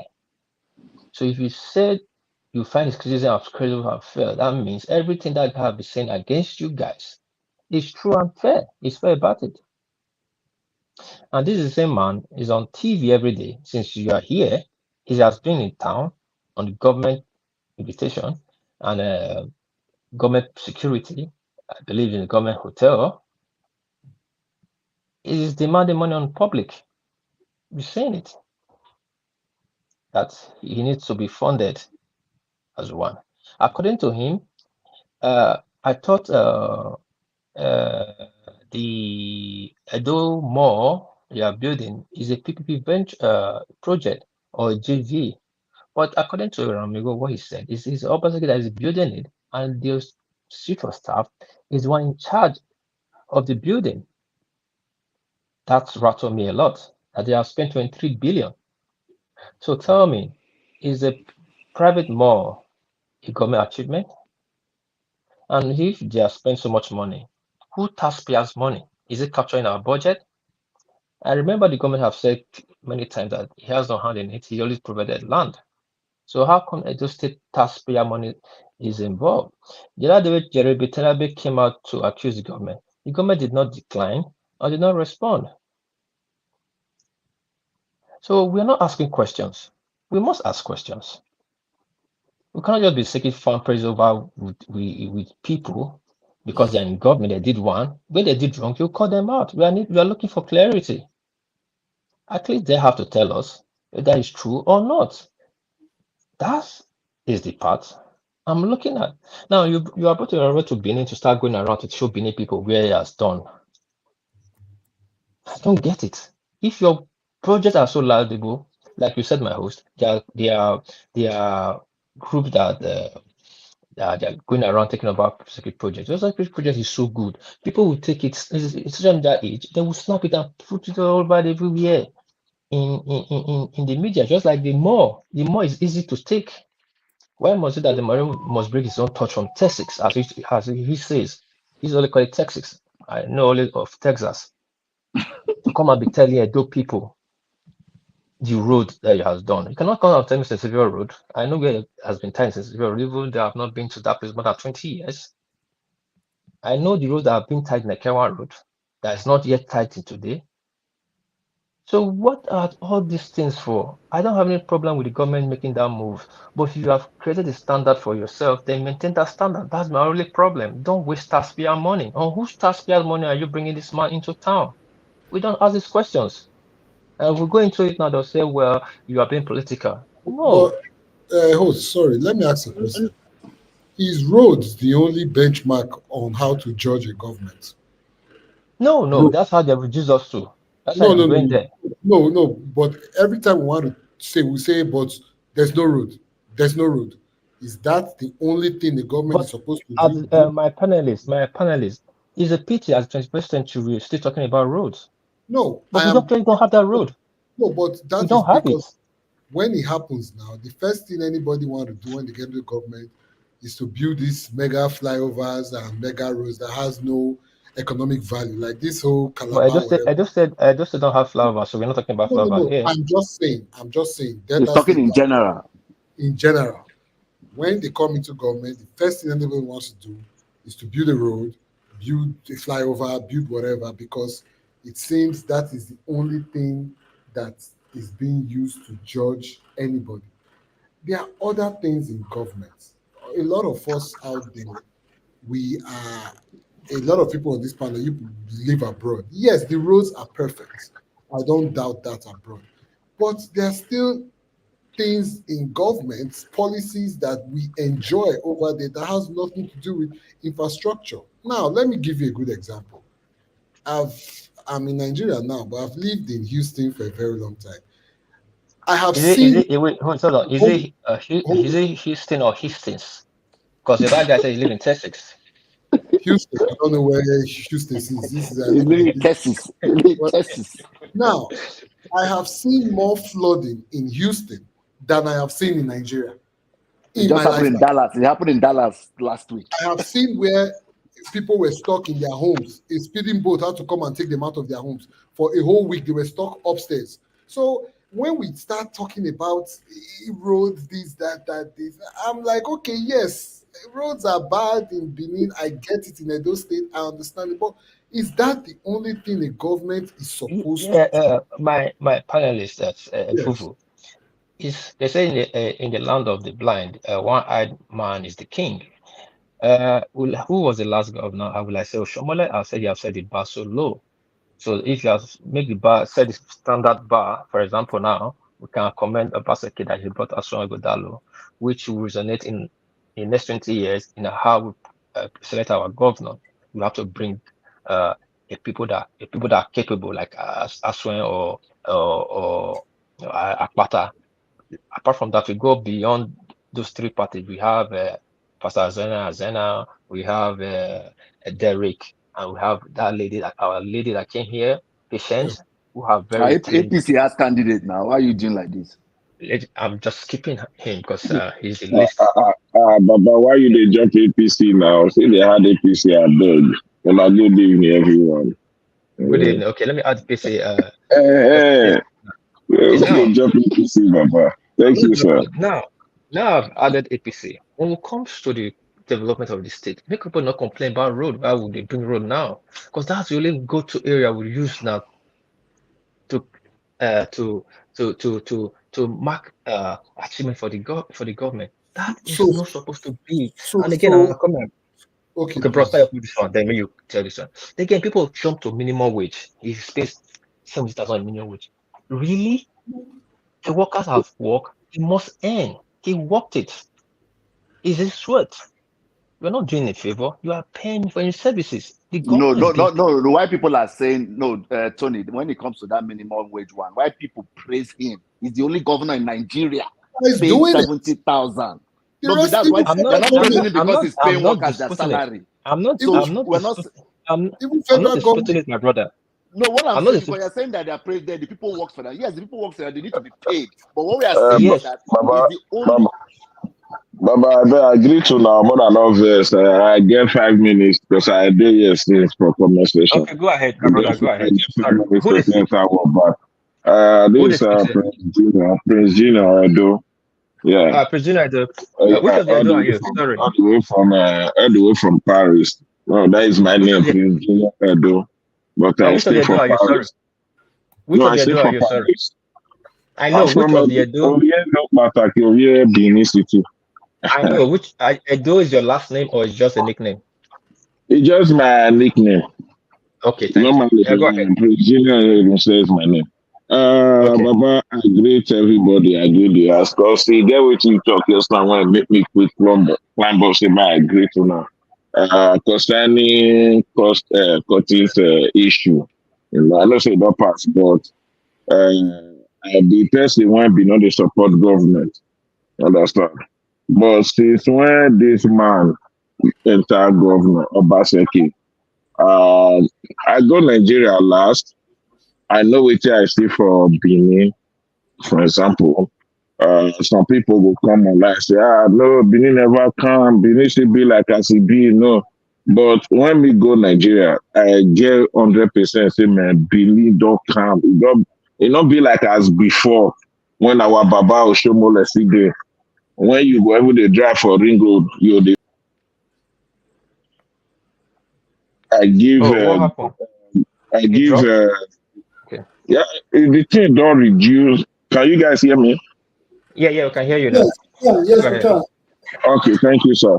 So the thing to me, it does still reduce. It not be like before when fear not let you talk to, according to yours now, fear not let you talk to governor or talk to deputy or talk to anybody.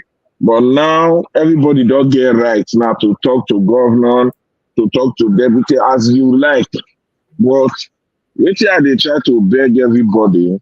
Because that's why I still beg you, to me, you see they had the APC. But the three major party when we see so when it come out, whether Obaseki not the campaign again, they come back to government. But if we see the three people now, the three major party when it comes to, maybe we are beg, maybe we look the way they say they behave. They are promised and all that. Most will go real work for us. Because the way this labor man they talk also and answering the dalo, I just see am. It really show say dem wan work for us. So now we go come by ourselves, if not be now say we dey push to Eastern agenda. Na make me now dey support as when. If not because of that, say man, this Labour guy, let my man cause he follow. But Eastern agenda, we need to support us. And our Eastern brother see rule. Make we see whether this guy go see beat Ali. Because Ali don't die before we call they say Ali the best governor. So Baba, Prince, I beg, sir. sorry. Yeah, Prijuna, yeah. can I ask you a question? Okay, Baba, okay. It's good we rotate power for the state a gentleman agreement. Yeah. But making it like a compulsory, don't you see the danger in it? To me, Baba, is a good question. I don't believe say danger go there. You understand? Sorry to use that word. I don't believe. Might show the danger way there. The danger way Okay, now bro. the APC candidate of Okpebholo. He got that Mm. position on rotation. This is what rotation brings. This is what agenda brings. He bring out Baba, incapable hands. may go finish it. No, you Senator. understand. You Just understand? understand. Yeah. But You Tony, understand what I'm saying? Is Monday the only ASA guy in APC in Not Hold Nigeria? be, on now. not be, No. not be more than be the Hold on, only hold on, hold guy, on. bro. Yeah. I Yeah, understand. we have a caller. We have a caller, Okay. and you guys let's just so we can finish with the caller, and you guys can continue. Okay, Caller, bro. Okay. good evening. Can you guys hear him? Let me say something. I'm not here. Okay, hello, caller. Can we just say a word so we can hear you? Okay, caller, tell us your name and where you're calling from, and tell us what you are calling for. Okay, my name is I'm calling from Italy. I want to say a little about the contact in Benin. I grew up in Eldon Close, Ekron Road, in the 90s. I would say back then in Eldon Close, we had a lot of guys that were into this, I think back then. That were into this level that back then in school, training school. So it wasn't the way it is today. We had enlightened fellows that we had some guys that were into this thing that back then. 1993 to 98, it was months until they started to put those guys on the streets into the system.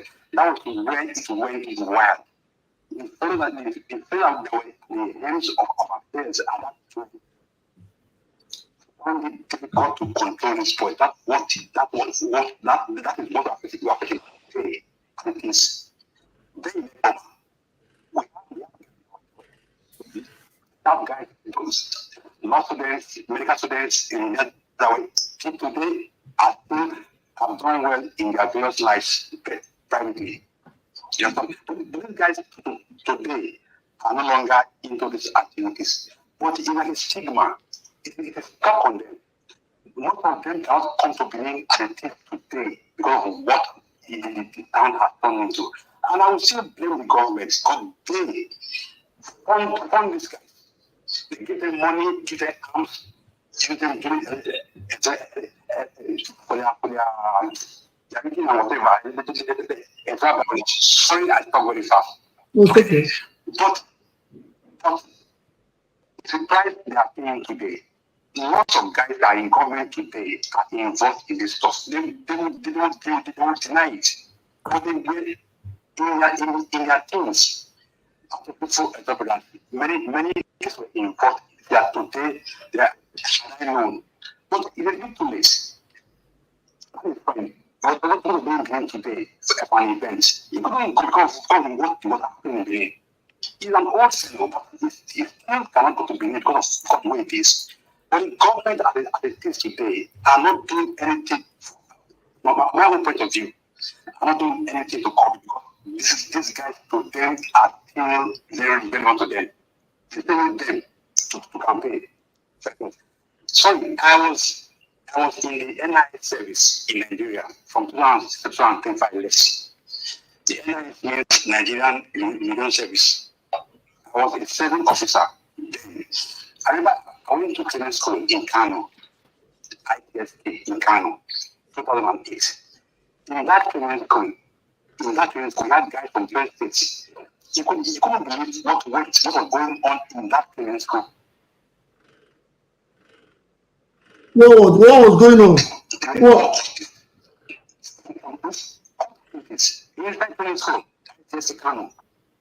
What's the forming of ITSA? Immigration. Is it immigration? What? I was in the country. My host, we hardly hear him, but can you put it on timer so we know he should wrap up his Okay. Mr. Sawanyi, just briefly round up so that we can proceed. Yes, we can get it. Are you there? Okay. Have you rounded up?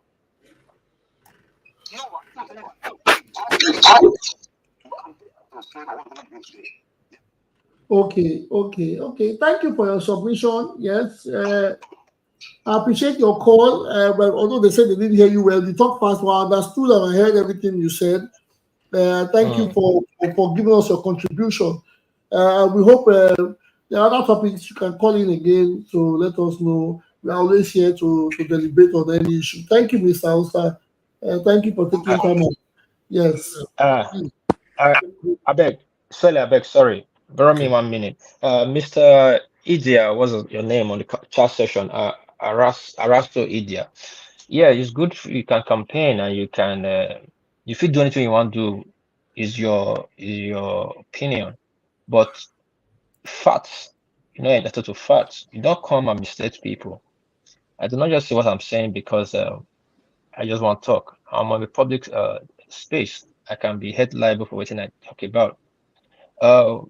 What you're saying is your opinion. Miro Show is there. He came out with this invitation letter the government invited him with. So I don't understand what you're saying that where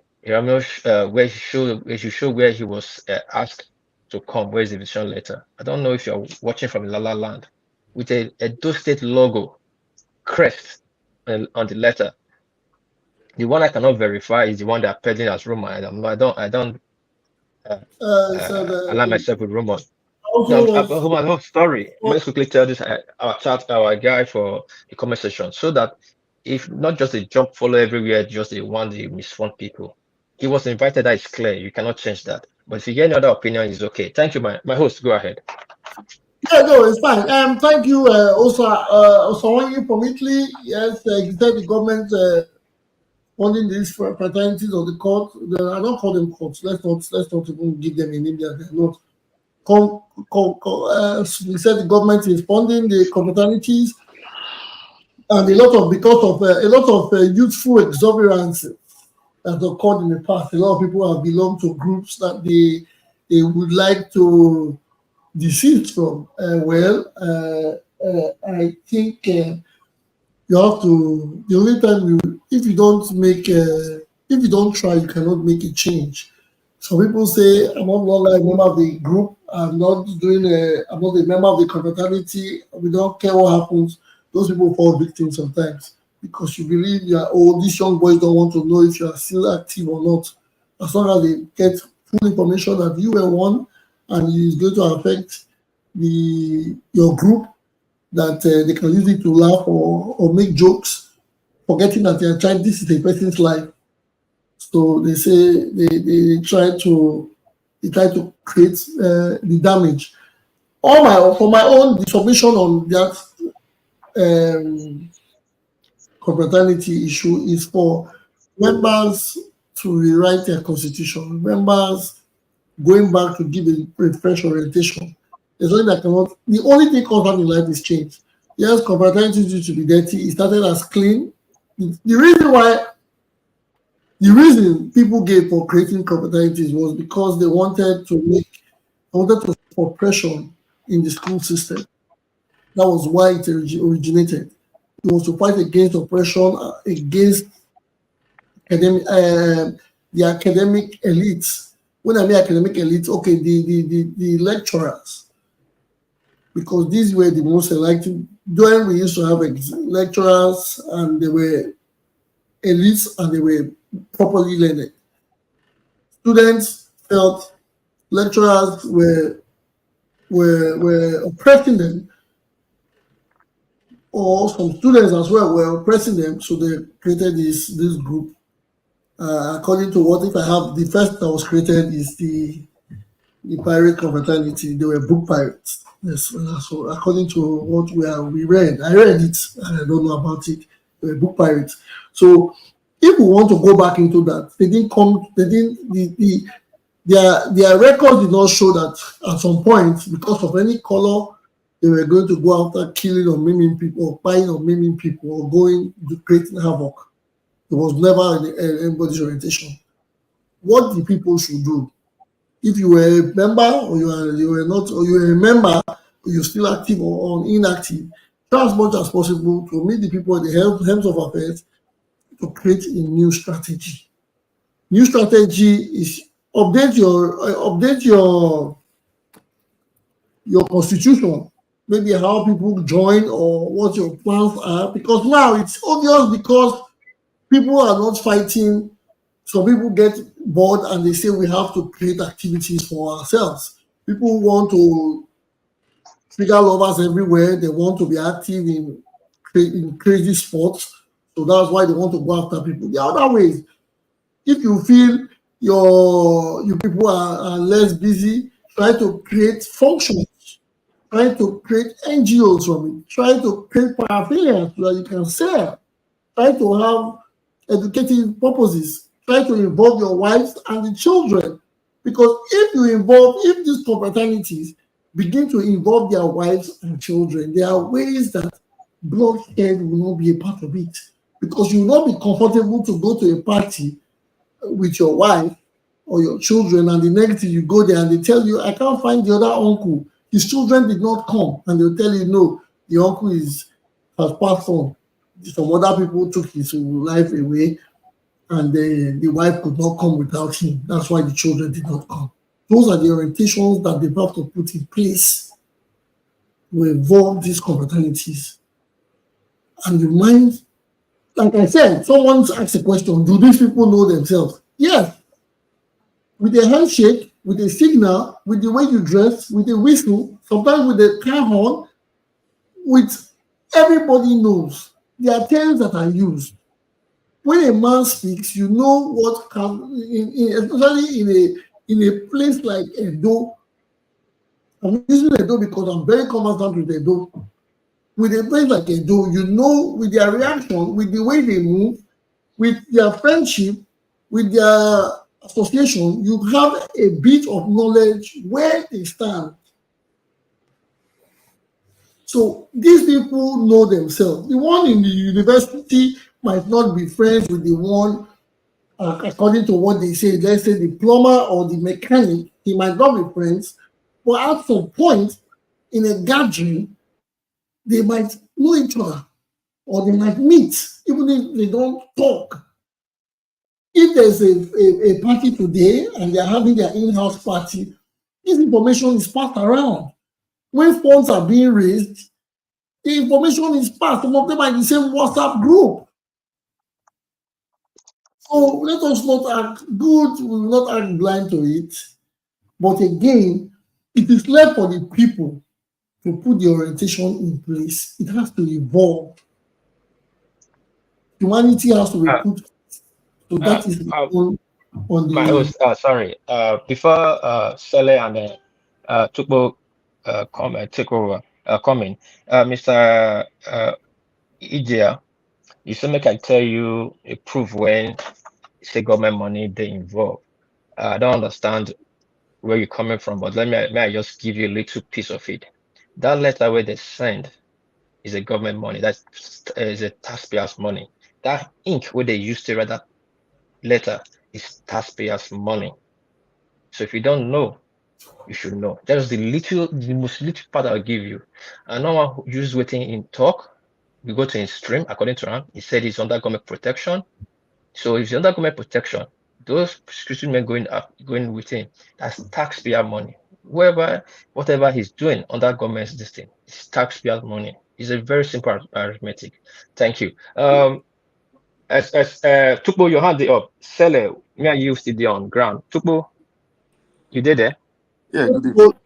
Before you and Sele will come back to the. Yeah. Tukbo, go ahead. You get question. Good evening, everyone.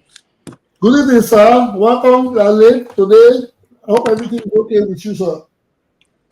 Just busy with work, and you know how it is. But I've been listening to a little, trying off and on. So I know my name was called at the time, so I just okay. Let me find the time to speak. But I know you were talking about courtism and some other things. You know, so I wanted to just comment a little about courtism because I think some of the speakers said that courtism only just became rampant and that in those days you could not insult government. But I don't think it's like that. There was never a time we were not able to insult government.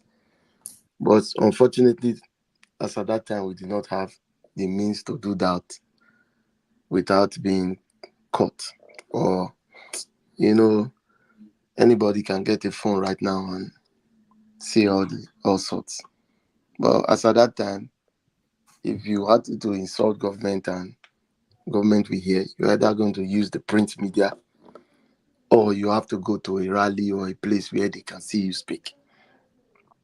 Not now that anybody pick up the phone and start cursing and this one did this with very vulgar English. So it's easy for us to do that now because of social media. But why I want to say it has always been there, you recall that in 2003, those who are familiar with history will understand why a certain individual became popular in Edo State when he slapped the brother to a governor. So it was not out of family quarrel, but it was still out of all these things that create political crisis. So, and these people were all linked with cultism. So, and from then on, they were taken care of. So, what am I saying in a nutshell is that cultism has been there. It's just that for now we have other means by which we can easily do it and get away with it. We can be in Germany and be talking on nonsense. Then when we get to Nigeria, we are arrested. We start saying, "Oh, the government is oppressing us." So it's like that. It's not that you cannot talk to government. You have been talking to government since 1999. People haven't something about. I imagine that we had this kind of technology during the days of Abacha. What we would have said online, So let us not just, government. I don't think during the days of Abacha, anybody will have the guts to talk about government if it was this. Then you should go and read most of the But even during Buhari's Mr. time, somebody did a video. Mr. John Bosco, please. You have the guts to talk about Abacha's government. We're not arguing. I'm just going to give you some facts because under Buhari, nobody could insult Buhari online because somebody said something about Buhari's wife. They arrested him. Somebody named his goat Buhari. They arrested him. I said. So don't say that they were not. Then in Benin City, nobody can insult Oshomole and go free. I was given opportunity to air my opinion. I don't. John Bosco, let Tukbo Tukbo go ahead. You don't start saying don't say. If you fault what I'm saying, you can give proper opinions. Like I said, social media has made us to insult everybody. And I went further to say you can be in Germany insulting anybody. By the time you get to Nigeria, you are arrested and you say you are oppressed. I just said that. So what are you saying that Abacha's wife or this one's wife was arrested? But like I said, if we have the same social media in the days of Abacha, people will still talk. It's normal. People who we didn't even have this technology, people were talking. That's why people like the Sheikh Sani and some other people were in jail, like Oshomole. Because they were criticizing the government at every level. But then you have to do it through print media. But now anybody can do it. Even a 14-year-old that has phone can insult government. It's normal. So what we are saying is there's no time that government has not been criticized. Whatever comes with the consequences, like Indiami said, you have your way, but government will have their own. You have your say, government will have their way. It's normal. So but that's for government. There's nothing much I can say. Then on the part of the confraternity itself, why it has become a bad thing, because the word confraternity was not gotten from the fact that a group of people came in 1977 to form a cult or some in 1969. No, confraternity has been existing in schools, even from international levels. You go to Harvard, they have their own cult. You go to different schools, they have cult. But whereby the system breaks down is whereby the leadership of this is not cult. What you understand by cultism, confraternity is all coming together of a people to have a creed. So when you talk of the confraternity in our understanding, it's kill and basbos. No, it's not kill and basbos. Even in the Catholic Church, that's what they call the confraternity inside. No, cult is a different thing to fraternity. No, you are missing the English.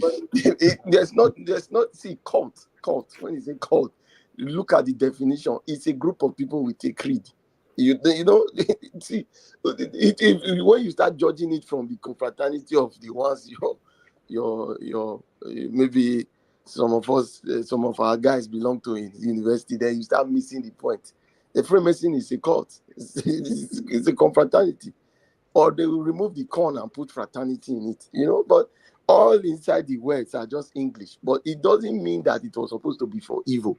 It could be for good. Now, where the problem is when these people that hold the leadership position of these organizations are radicals.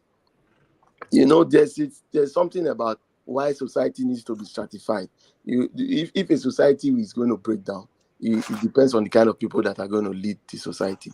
But if the elites who have been trained, that's why in monarchy system you see that they groom the king, the crown prince or whoever is going to take over to think like a king. So there's an elite arrangement in leadership. So when the court is not properly led, definitely there's going to be breakdown of law and order.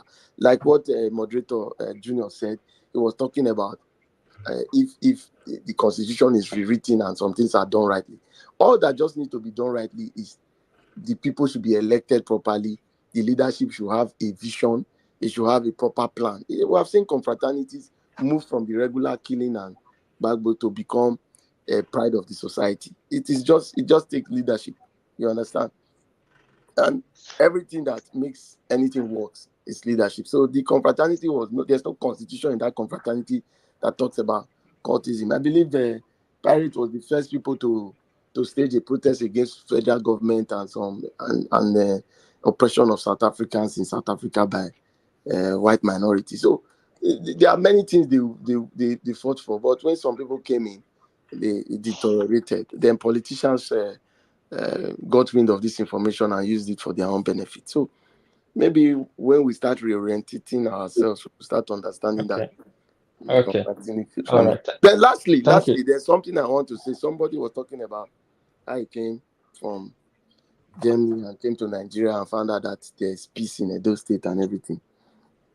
You know, the truth is that government is a work in progress. I always say this. What we need to see is step-by-step development of our state. And if you come 10 years ago and you saw Okpebholo in Lagos, in the Benin, and you come 10 years after and you didn't see Okpebholo, it means the government is progressing at the normal pace. You know, that means everybody has been involved in the process of getting these Okpebholos off the street. We saw it in Lagos when 1999, you could practically believe that you can get robbed in any traffic. And later on, the administration tried to remove the thugs and convert them into LASMA, Kai, and so on and so forth. So it's normal that government keeps working. You know, so it's not about trying to say one was bad or one was better. What is important is the continuous work in progress and the sustainability of that progress that is achieved. You know, so that's my. All right. Thank you so much. Bubu, you did it. Yes. Okay, back to our topic. First of all, I would like to ask you a question. Since you say not be roads, be the threshold for development for government, the other arms of development. Can you just mention 5? Some of they come from there that present government have done. Okay, civil service reform. Like Tupo said something that was very critical just now. Government is continuous. You don't expect one government to do everything. It's not possible. So the previous government, the Shomole government, they did a lot of road infrastructure. Kudos to them. Obaseki came, he focused on civil service reform. He will leave in a few months. Whatever he did there is going to be there. We've been looking at Palm House since I was in primary school. He completed it. I believe now everything there has gone digital. If you want to get your land permit, see your phone. So that is going to be there regardless of who is going to be governor. Second, the sports. Insurance, Bendel Insurance, they've been out of the, what's it called, the MPFL or whatever they call it, for years. The glory days, we used to know Bendel Insurance for years. So the stadium was there. Different government came, went, nothing happened. He fixed the stadium. He reformed the sports architecture of Benin. Insurance is back. I heard that Edo Queens just won the female league or whatever it is. Those things are going to be there when Heme leaves. Now, when I was in Benin, my nephew is coming to Uniben. He's trying to get admission. So he's going to be in Benin for a while. So he wanted to go and he wanted to join a school where they do all this, their online digital training or what have you. And they decided to stop by Victor Waifo hub or whatever they call it. Right there and there, they were auditioning for young people to come. They want to start like a series or whatever. And he got an audition. Now, whether he makes it or not, but those opportunities are there. And these are things that this government have done. Obaseki is going to leave. He's not going to carry. That's 3 years nation. Remaining 2. It's Top of not my okay head. If you don't have that 2. If you don't have that now, 2, it's okay. Hold on. Let me give you another one. Now, government affects people in different ways. When it comes to even the road that we're talking about, right? There are roads that in GRA where I grew up, that have been abandoned. People have run away from their homes. Mm. Nobody, that area is a no-go area. You don't need it anymore. But being there, these roads, their road network inside Jerry, that has been done. He's not Okay. going to take all those roads with Then now, nursing school. Let me help Sele with the fifth school, one. whatever it is, these things are there. He's not going to be able to do everything. Okay. Now, I believe Mm. that some things have been done in other parts of the states. I'm only using Benin as now. We talk about there's another initiative concerning palm oil that I think they just signed. Somebody said, "Oh, it's Obaseki that has that thing, whatever." We don't know that, but guess what? If they are going to sign a contract for palm oil produced to a farm for palm oil, whatever, it's going to create employment for indigenous of the state. He's not going to carry that thing to Lagos. He can't carry land to another place. So at the end of the day, he has done his part. He has done his bits. It's for the next person to pick up from where he stopped from. But to say that there is nothing to show at all because it's not road network, I think that is very wrong. And it's not the way. You cannot grade a government only on infrastructure. Infrastructure is part of it. Don't get me wrong. But saying that is the only thing that it should be a government should be graded on, I think that is it. Does government, in my opinion, don't work That way. yeah. Thank you. Can I if you come inside now? Yeah, Okay. yeah, sure. First of all, you said what was the first one you talked about? Civil sorry. service reform. Yeah. He's like everybody give you kudos of that. Nobody feel deny from that. He transformed that place, innovate and they can But don't this say thing it for in passing. Don't say it in passing. That is what? where don't say it. Oh, he tried. Okay, but let's go to the No, one I that didn't say I didn't say pass. I didn't say passive. I'm giving the highest of the kudos, even though I have my own opinion. But I'm giving him the highest of the kudos. I remember those days. Last time I went to that place was when I came from Japan, 2011. I went to do MOU. Sorry. What's it called? I was doing something in that civil service. I did whatever I did, but it was a mess. But now it's better. Like in 2017, he's good. I gave him that. I'm not taking it from him.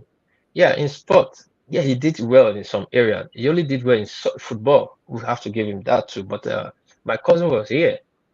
We have more than 30 sports in Edo States. We cannot use only football to justify the rest of them. Not for you football second, I stand up for say they do well. But of course, the football they do well.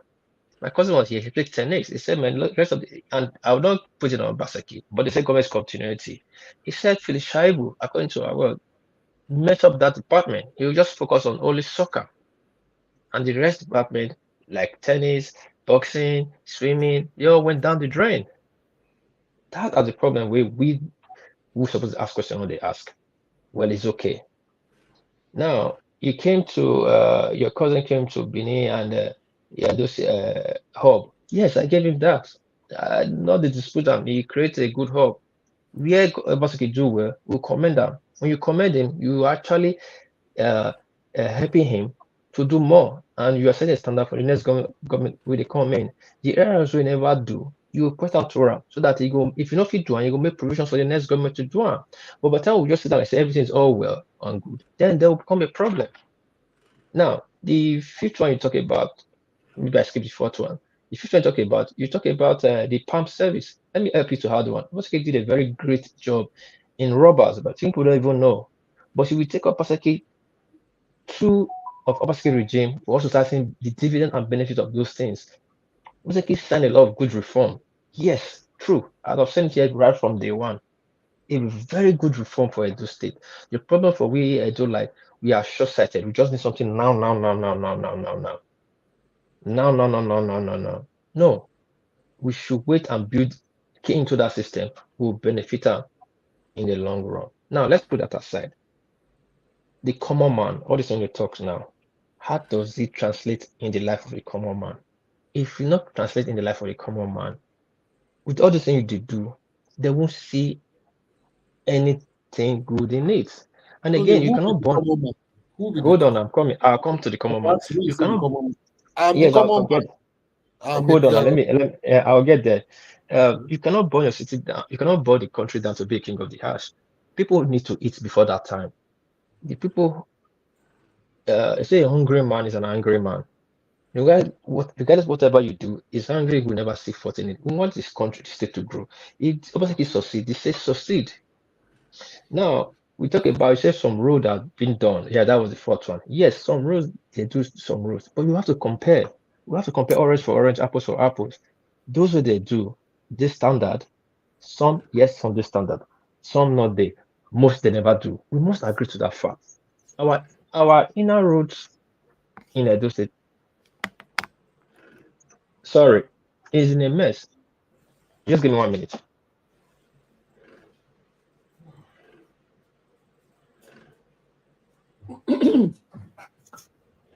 Yeah, I'm back. So it's in a mess. Our inner road is in a mess. My host just come back from Nigeria. To miss junction, get Abattoir, that causes a lot of health hazard. Which junction? Sapler Road, to miss junction. That place don't get problems since I be small. Oh, no, not by the place. It has the abattoir, the slaughter cow for them. You know the disease Latin they bring. Now, drainage system, he has probably done good, but it's not enough. We have to encourage to do more because if it rain, it's flood. It's flood everywhere. Japan is flood. But after the flood, that's what matters. See, go now. There are places that are still flooded. They never drew that come out. But you can't finish everything in 8 years now. Hold on, it's not about that's not about 8 years. Flood is not about 8 years. If areas don't flood now, they need to drill them. Inside dry the people house are submerged. I'm going to go for again tomorrow.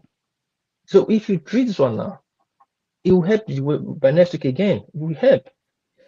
You understand? So now, coming back to now bringing somebody to start, not me talker. Now he brought the Obaseki achievement, and you're commenting he has done so much. Why not bring people to start going around? If you want people to go, bring channels. Bring channels. Why bringing some second of people to now start? I don't like this kind of politics that are going on in Edo State. I really want the best for my country, for my state. Not bring political sacrifice because we want to wait. What? I don't understand. We're not let to put because they have the loudest voice. The Obaseki is more than that now. His team is smaller than that. Can I say something regarding that? Hold on, my brother. I'm not going to you. Yeah. Sorry. No. You make a statement which is very proper. I need to correct that. You don't need to correct me. You are not in this conversation. You just come in. You don't know where you're coming from. Am I not an Edo citizen? No, you can't say that. Bros, let me quickly say something. Sorry, hold on, I beg. Yeah, this will be the last time you use this attitude. Please, please. You came to the conversation. We are having a conversation with people. Somebody, we have a conversation with somebody long before now. Just relax. We'll get to you. It's not about the citizen. Please, sorry. Sele, go ahead. Yeah. Every government in the world have a propaganda wing. There must be. It's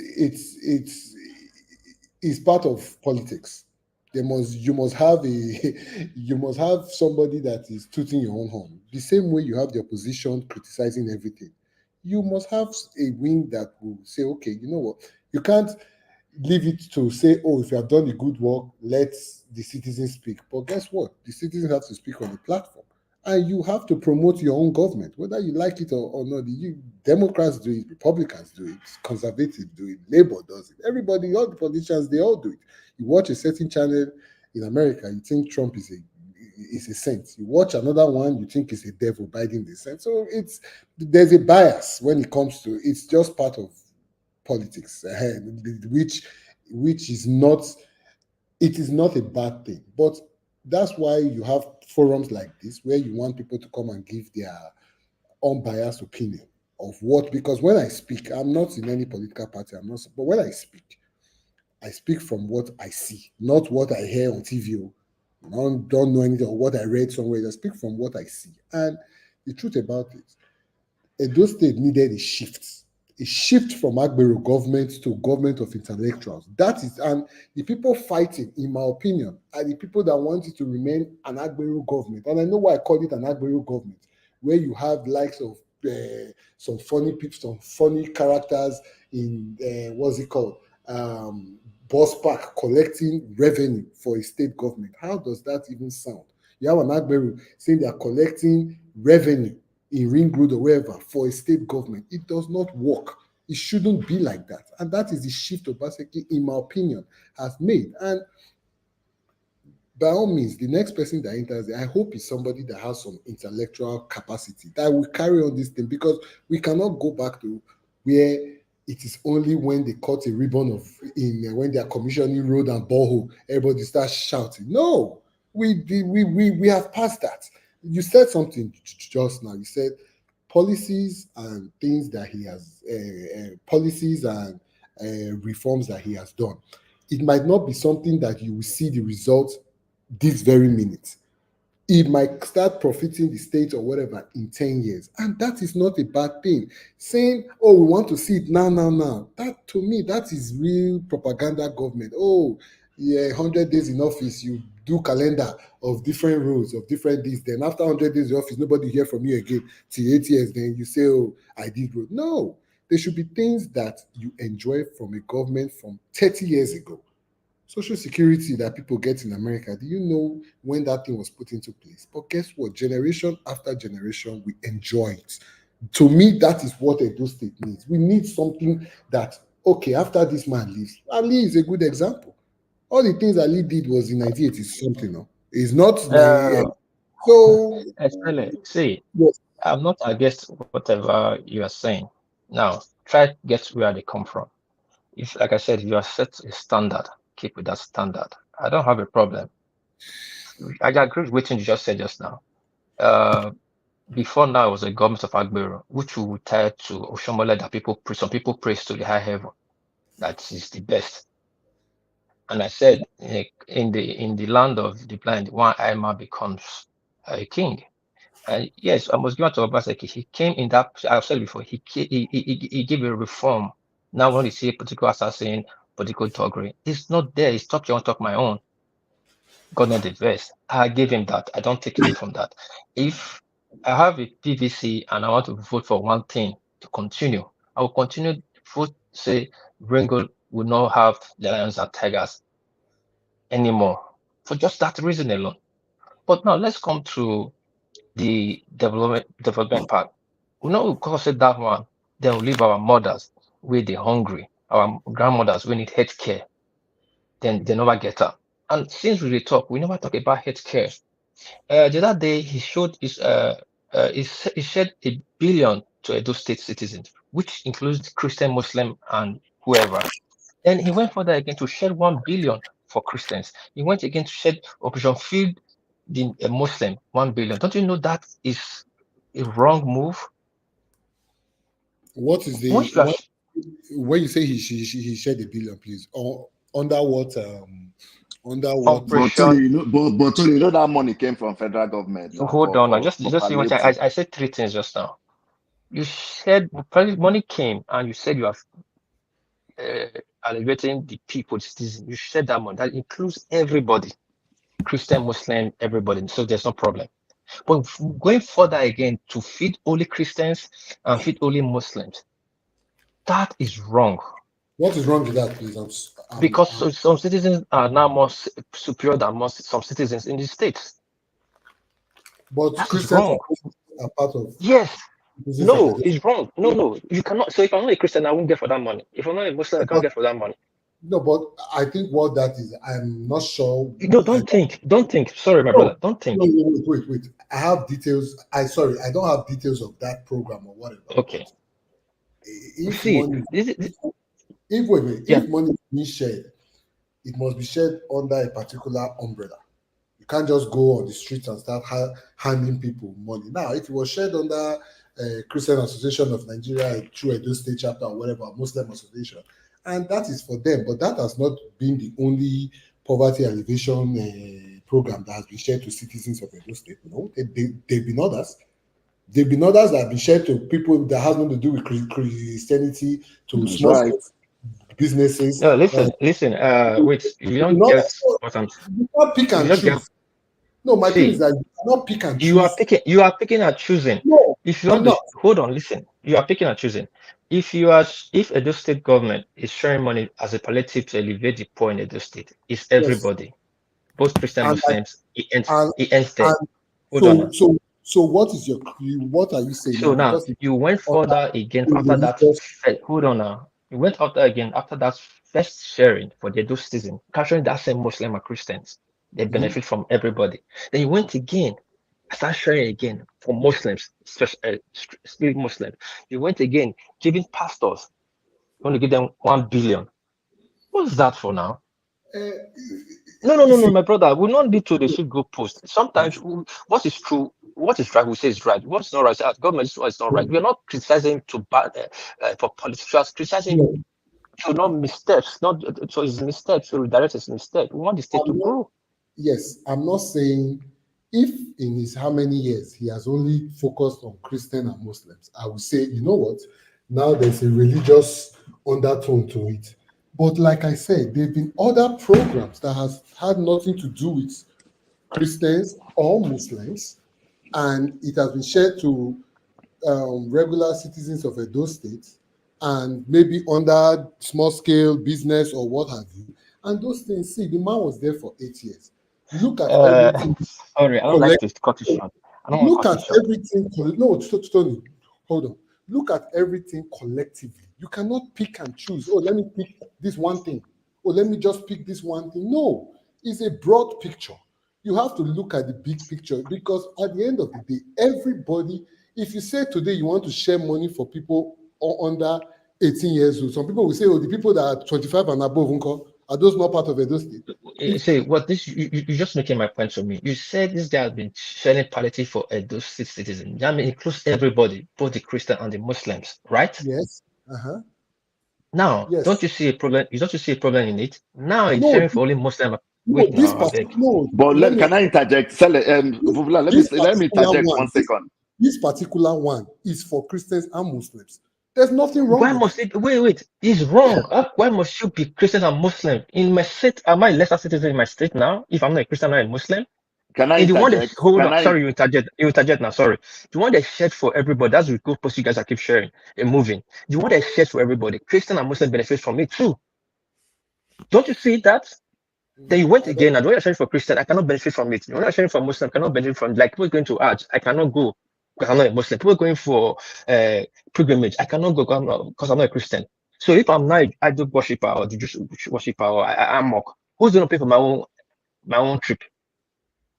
So people don't look at that. But we clap for it because it's election season. Let me interject. First of Go all, ahead, my brother. that rice they shared for Christian Association and Muslim Association. It doesn't mean that when you're coming, they ask you, are you a Christian or a Muslim, to give you rice. Then, do you know that the local governments had money that they were sharing from market women too in the market, part of the palliatives that were given to local government to share for girl Bomudia did her own, Ego. Oredo did their own. They were giving all the local government did it for market women. They were giving them money to support their businesses. That was part of the palliative too. So that Okay. it doesn't mean because they gave it to Christian Okay. Association and Muslim Association that you cannot go there and collect as a non-Christian or non-Muslim.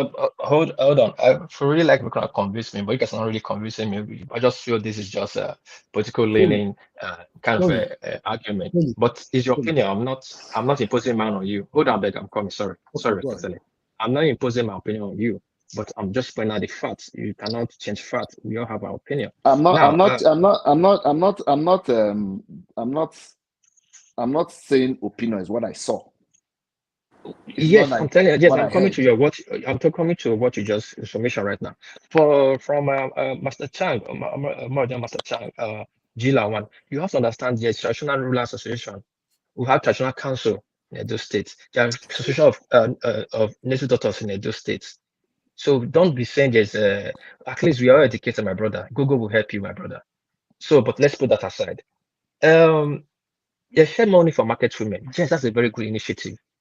A micro what's it called, a micro finance this thing is for market women. Can you cannot tell the bus driver to come into that money? He said, no, you're not qualified. It's especially for market But women. you said to you get. said something Hold just on now. now, Who is feeding hold our on. I'm mothers? coming there. I'm coming there now.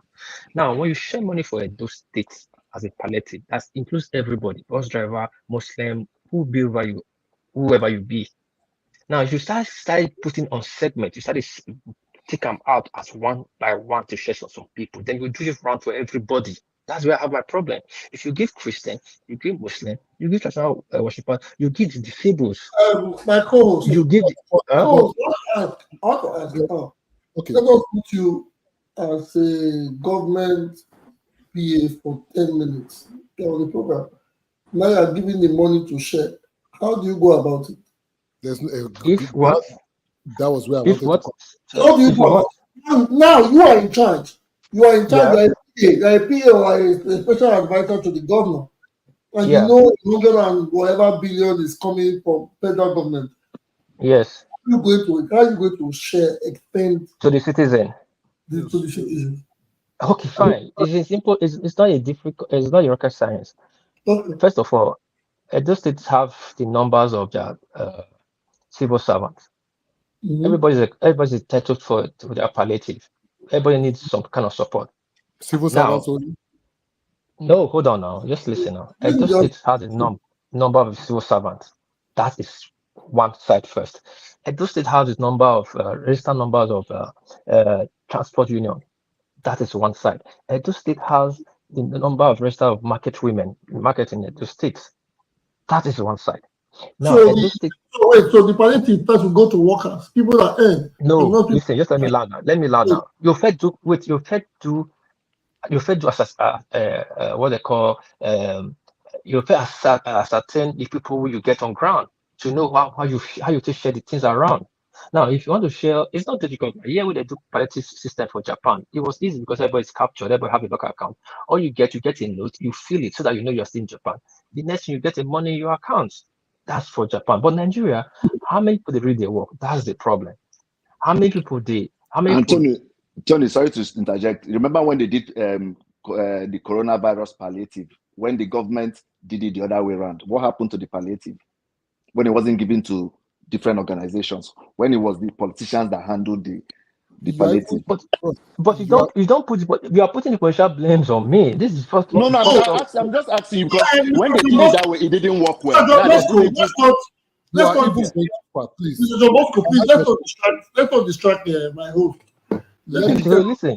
Let me tell you. You just have to discuss. Yes, I'm a governor. It's not a difficult thing. Now, if you want to take it trend by trend, now you want to give Muslim and Christians, then you have to bring the disabled out because you can, you're not, you put them in single files right now. You have to first of all identify them first. Okay, we have Muslims, we have Christians, we have disabled, we have traditional worshippers. Yeah, I didn't know Christians are disabled. That's what I'm saying. But we have disabled Christians. So why are you using disabled? Some disabled are not Christian or not Muslim. They are just a body of their own. Who need a wheelchair? Because hold on, sorry, I beg. When you are giving Christians food, you are giving them rights. What disabled need most, you need a wheelchair, you need a support. So that kind of palliative is more different from what you're going to give to a Christian. A Christian would probably prefer a Bible and something else. Now, there are old women in Benin who not get health care. Now, if you want to go out there and throw money outside, what you first of all you want to do, you have to first come off the plan to capture everybody in the state to know how much you share for the people. How many times have we seen the state government capturing anybody? Okay. All we hear they share this money. To who? How do you capture them? Is it No, my brother. If you want to capture people, Ford said your first customers, your first line of customers is your employees. You want to pay people and people don't have job. The first people you employ, the people that don't have job, to start capturing people. You can use this street. Every street bring 5 people to count people in that street. You know how long that's going to take? It's correlation. Host, just now, better I do. Where the problem? They say they shared billions to whoever. They say they have a social register. Today, nobody knows who's on that social register. Let me explain something to you. Let me explain. I understand how it is done. How you are trying to give you elaborated my organ host. But you see, in Nigeria, technology is far from us, first of all, because we cannot curb, if we have to go all out technology, disaster will strike. I have my reasons for saying that. Because you cannot tell the people, bring your names, we'll pay the money on you, we'll get the data, we'll put it online. One person will hack it, all those money will be gone in seconds. That's so first. Or secondly, ghost workers will begin to emerge.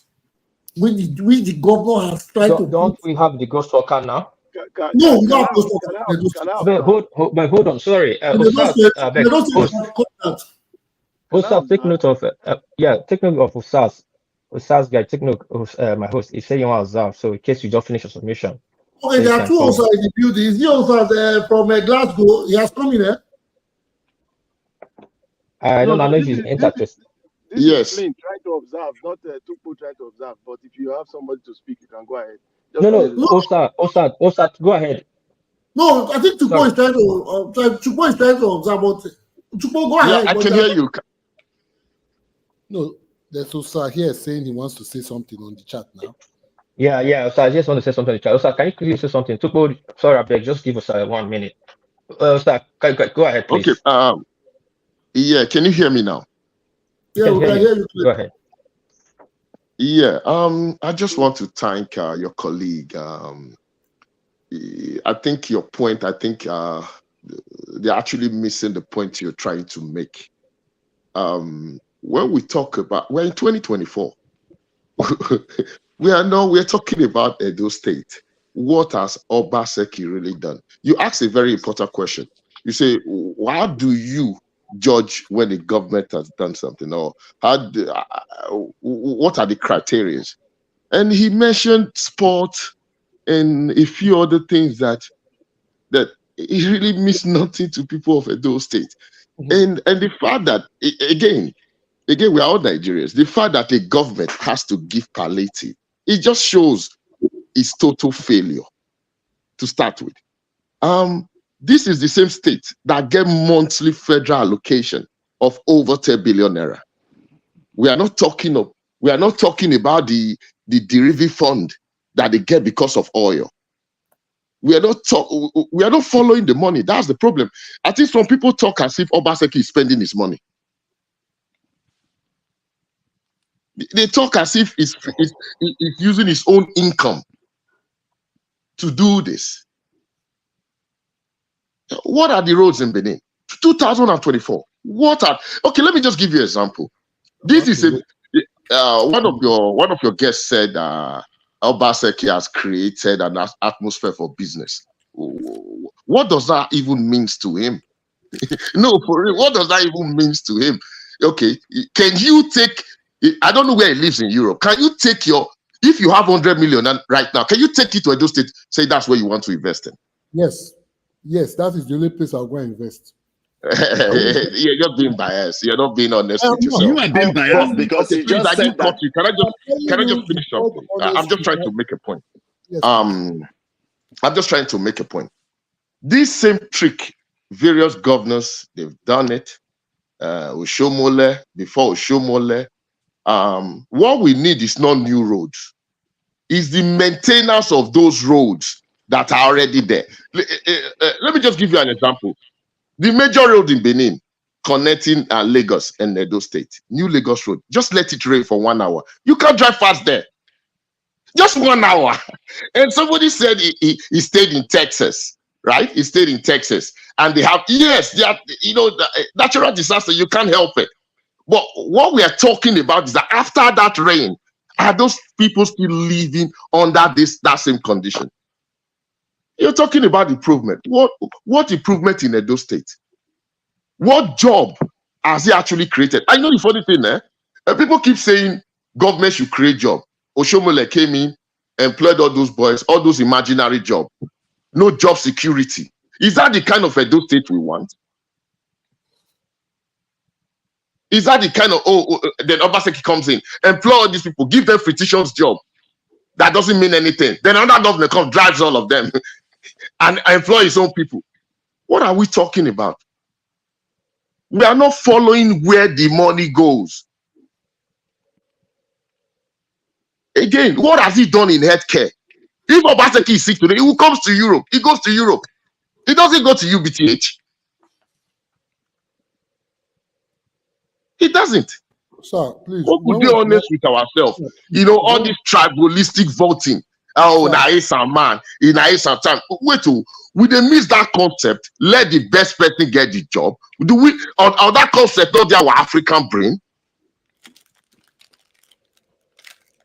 I can vote for it. I'm from Edo State. I'm from Edo Street. I'm from Uselu. I can vote for Anessa man if he's the best person for Edo State. If he has the relevant skills to change Edo State, we don't have to vote by tribe. It doesn't. The point your colleague was making. Now you are doing it for Christian. You are doing it for Muslim.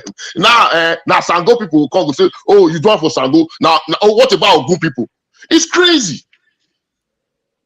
You were voted on by people. The fact that you are even going, see, this one is so stupid, man. Edo State 2024, they see the share rice. They see the share Gary. Wait, to the European country you live, they don't share rice give you one day. Those benefits of those Europe you are enjoying, the country, they don't come share food give you one day for door. May you take vote. Why is it different where we come from? We cannot compare Europe with Nigeria. No. They are using our mindset. You know, they created this mindset. We have to change it. Yeah, but we sometimes expect too much from what we have in Nigeria. It is Nigeria. Okay, let me give you an example. Take a city like Manchester in the UK, right? A city like Manchester. Don't even get the allocation Edo State gets in a year. Half of the money Edo State gets in a year. That's what Manchester gets in a year. So can you compare both cities? I don't understand. I wouldn't compare. I don't like me. I hardly compare when the people. What about the state? What about the state income, the generated income from Edo State? The only time I try to compare the people because people are people. Yeah, okay, this is where they forget. But the man in Manchester, does he reason like the man in Benin City? Okay, why? Okay. You see, this is the problem, sir. You see, Nigerians, you see, when it suits us to be corrupt, it is okay, right? But when they now walk from land, from Benin, follow Togo, follow Morocco, follow Europe,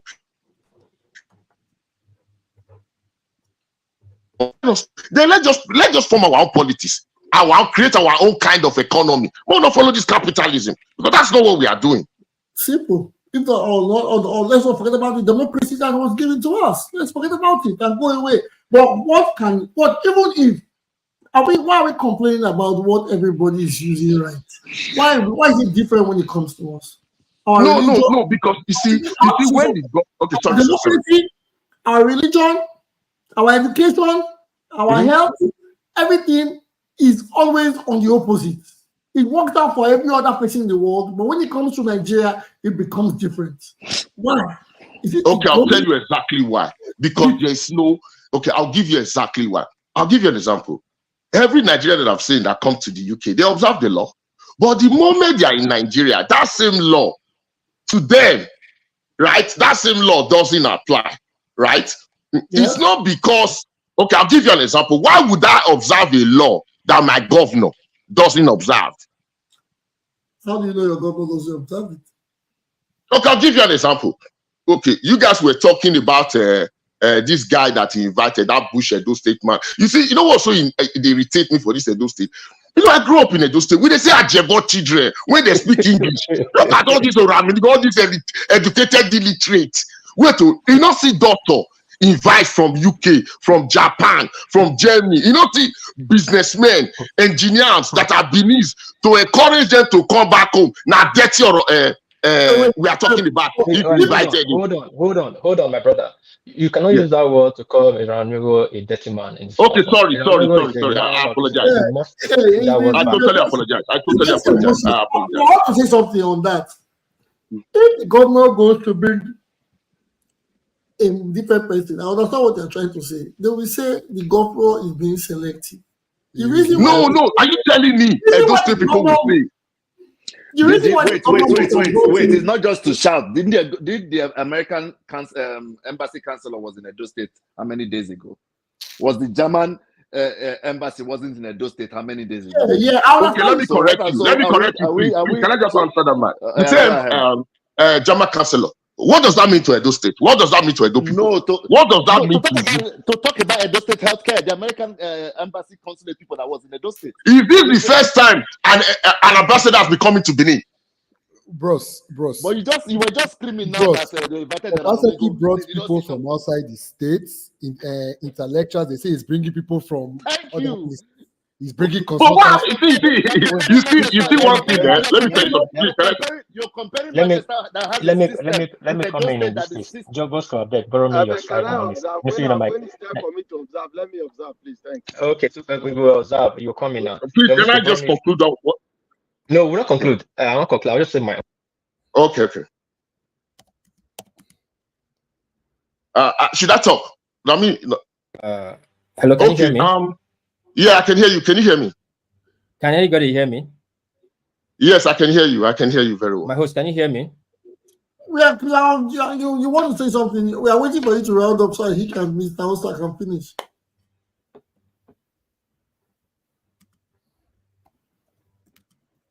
Yeah, my host, I can hear you. We can hear you. Just speak. Speak up. We can hear you. Okay, you can hear us. I can hear him. I thought he wants to say something. Yeah, but I think he's having a hitch from his end. Maybe he's having a hitch from your. Sorry. Can you hear me now? Can you hear me now? We can hear you. Sorry, I just kept missing. I've been having an attack on the system for the past whatever. If you can see, our Twitter is down, completely down. It was attacked before the show started. And on this show, I've been trying off the show on and off. I'll bring on me on the screen. I'm bringing on the screen. They just removed me on my mic right now, so I don't know. But I will say what I have to say. Anyway, my John Bosco, sorry. As I said, brought me 3 minutes or 3 seconds for your time. This is funny. I've never seen where it's only a country or only a place when you need somebody to verify you to be accepted. Then you start looking for people to come. If what you are doing is good, you hear from the people. Take an example. Hospital is a very simple example. If people are going to the hospital and just getting treated like I've been safe, you don't need the American person to come and tell us how is working now. Or do you need the American person to come and tell us our style is bad? We all know our style is shambles in Benin. I lost my sister last year. Many people have lost people that's not up to something. Common headache is gone. While doctors are jackbarring. We know this. So, as somebody just said, when you need somebody to verify, that means something is really bad. Our healthcare is down, not only Edo State, in Nigeria in total. So what does that mean? The guy that came to Edo State, the American consultant, he did not come to tell us our hospital is good. They came to send a bill to build a healthcare. John Bosco, am I wrong? No. They were checking the system. They want to do a partnership for healthcare something. And Edo State already has a system. Okay, I know, but they are going to go in a partnership. They are coming for a partnership. It's not here to tell us the healthcare is good or not. Nobody's saying that. UBTH has if it's not conducive, they want to come to do partnership. So, see, like where these guys say, oh, Manchester this, Manchester that. Manchester had a system that it started from. It didn't just start from one leader to build Manchester to what it is today. If other governors that came before Obaseki had built Edo State to the standard it's supposed to be, the job would be easier for the next person. So can I just quickly say something, please? It's very important to what you said. Oshomole put the infrastructure there. Oshomole did his bit. Now it's left for the people. Sometimes, before you go, Mr. Osa, I try to tell people, it's not about building the infrastructure.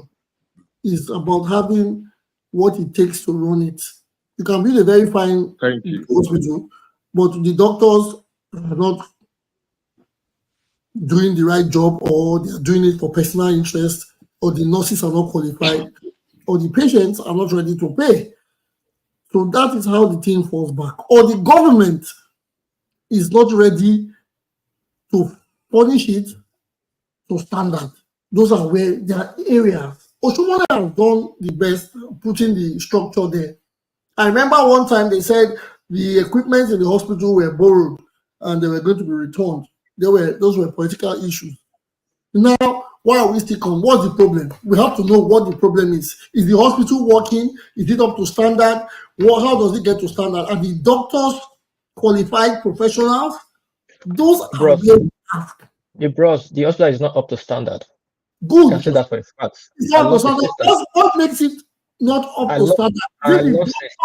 Or the building, or the location. We don't have the technical know-how anymore. Like I said, the doctors don't know the book. Yeah, yes, that's what I'm saying. That's why I don't just hold on. The governor's fault.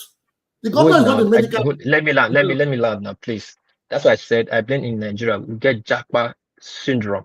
People are living not only Edo State. I didn't just put in Edo State to copy the want to be politically correct and generalize my statement. I didn't personalize it. But now, when you now come now to make it personal, then I start having issue with anybody. Because we always know it's a general topic. When you put on a general topic, then fine. We are all on the same page. We all want the best for the state and the country. I lost a sister for just sorry to say, my sister, so rest in peace. You know now. Yeah, for just for what? Just come on, hemorrhage, and she died. And apart from that time, I've lost so many people close to me just for something just not so silly. Because you go to hospitals, the young doctors, young graduates, they're checking out part to look for what they want to treat. Our old doctors are not there. Our old doctors are retiring. Good, I understand. But how is the doctor supposed to change them or make their salary 1 billion? The government have to train more doctors. You have to. How does government train doctors in the US? No, not US. Listen, the government have to. Foreign countries. How do government? The governor have to entice doctors, bring them to Edo State. Every state has to do that, not just Nigeria. But bring them from where? From where? Anywhere they are. Arrangements to entice them. What is the enticement? No, please, can I just interject, please? Can I just, sorry, let me say something. I'm asking. One of the problems in healthcare in Nigeria, Edo State, because this healthcare, I've been in Benin for some time, and I was around the healthcare industry. Now, let me say this: a lot of the health, most people cannot afford good healthcare. Let's put that. All these countries you call America, in America, healthcare is very expensive. Oh, God bless you. It's not cheap in any way. In the UK, it is free. No, it is in the UK. It is free. How is your NHS in the UK? Wait, hold on. It is not free in the UK. People pay for it. Please. Can I just say something? People want to come in. I've lived in the UK, please. There is a wait period. NHS. Yes, if you want to go and do surgery in NHS, there is a long wait period. Okay. Broke. Okay, can I quickly say something? At least can I say something? My own father died here. Hold on, can I just quickly say something, please? 30 seconds. 30 seconds. 30 seconds. Okay, thank you. I live in the UK. In England, you're meant to pay for prescription. In Scotland, everything is free. It's just like kind of the same country with few different rules, but you don't really pay for your healthcare. Which country you don't wait? You don't have to wait. They don't wait for America. Hold on now. You were talking, I didn't call you. Please. You don't wait. You know when you were talking, I didn't say anything. Can I just say something? There's no country, even in America, where you pay for your healthcare. You still have to wait for certain operations. That's not what our brother was referring to. He was talking about the standard of healthcare. He wasn't referring to wait period or if they are paying for healthcare. Please, can I just say something? Listen, I'm even surprised if you say you've lived abroad. I'm even surprised you are defending when most of our doctors come to Europe. They can't even pass doctor exam. All of them are working as carer. Bro, let them defend what is not defended. No, let me tell you something. They are not working as carers. Come on, let's come here and say something. Somebody just come and talk about that in Europe that the Nigerian doctors can't. That's the disrespect on Nigerian doctors. Say that now. Do you know how many doctors that I know in UK that I've come there, done their exam. The best doctors in the United States are in Nigeria and Nigerians. What is he talking about? That Nigerians can't pass healthcare in Okay. So you people, you see, you people are acting like the cultists we are talking about in Nigeria. Don't come and insult So Nigerian giving a doctors. platform, you are coming here to oppress us. You want to oppress us in a program that everybody has the point. No, Junior. Junior, when somebody comes in, when a Nigerian comes in and insults Nigerian doctors. Let him say what he has, and you will move to the next person. He mentioned something that I said just now. I did not say waiting period or whatever. What I said is that the standard of healthcare in Nigeria is the way it is because we cannot pay for it. That is what I'm saying. It is like that because the doctor, see, there are a lot of private hospitals in Benin. 30 seconds. Yes, please. There are a lot of private hospitals in Benin now. What what they do now, there are no doctors. There's a shortage of the doctors. I'll give you that. They now bring doctors from UBTH. They call them consultants now. So they'll have consultation day in these private hospitals. And I spoke to one of the doctors. He said, these hospitals are up to standards, but we are even charging, we cannot charge what we are supposed to charge because people cannot afford it.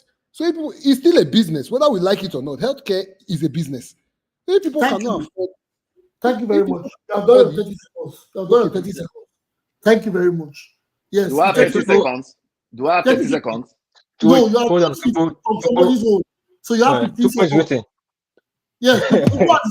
So John Bosco should. You have 15 seconds. Say it fast. He needs that guy that said that Nigerians don't pass their medical exams in Europe and America is a big. I'm not going to call it a lie. One of the best doctors they have in the United States are Nigerian doctors, and they come from Nigeria with Nigerian education and pass their boards, and they become one of the best doctors in the United States. So that is a no-no for me.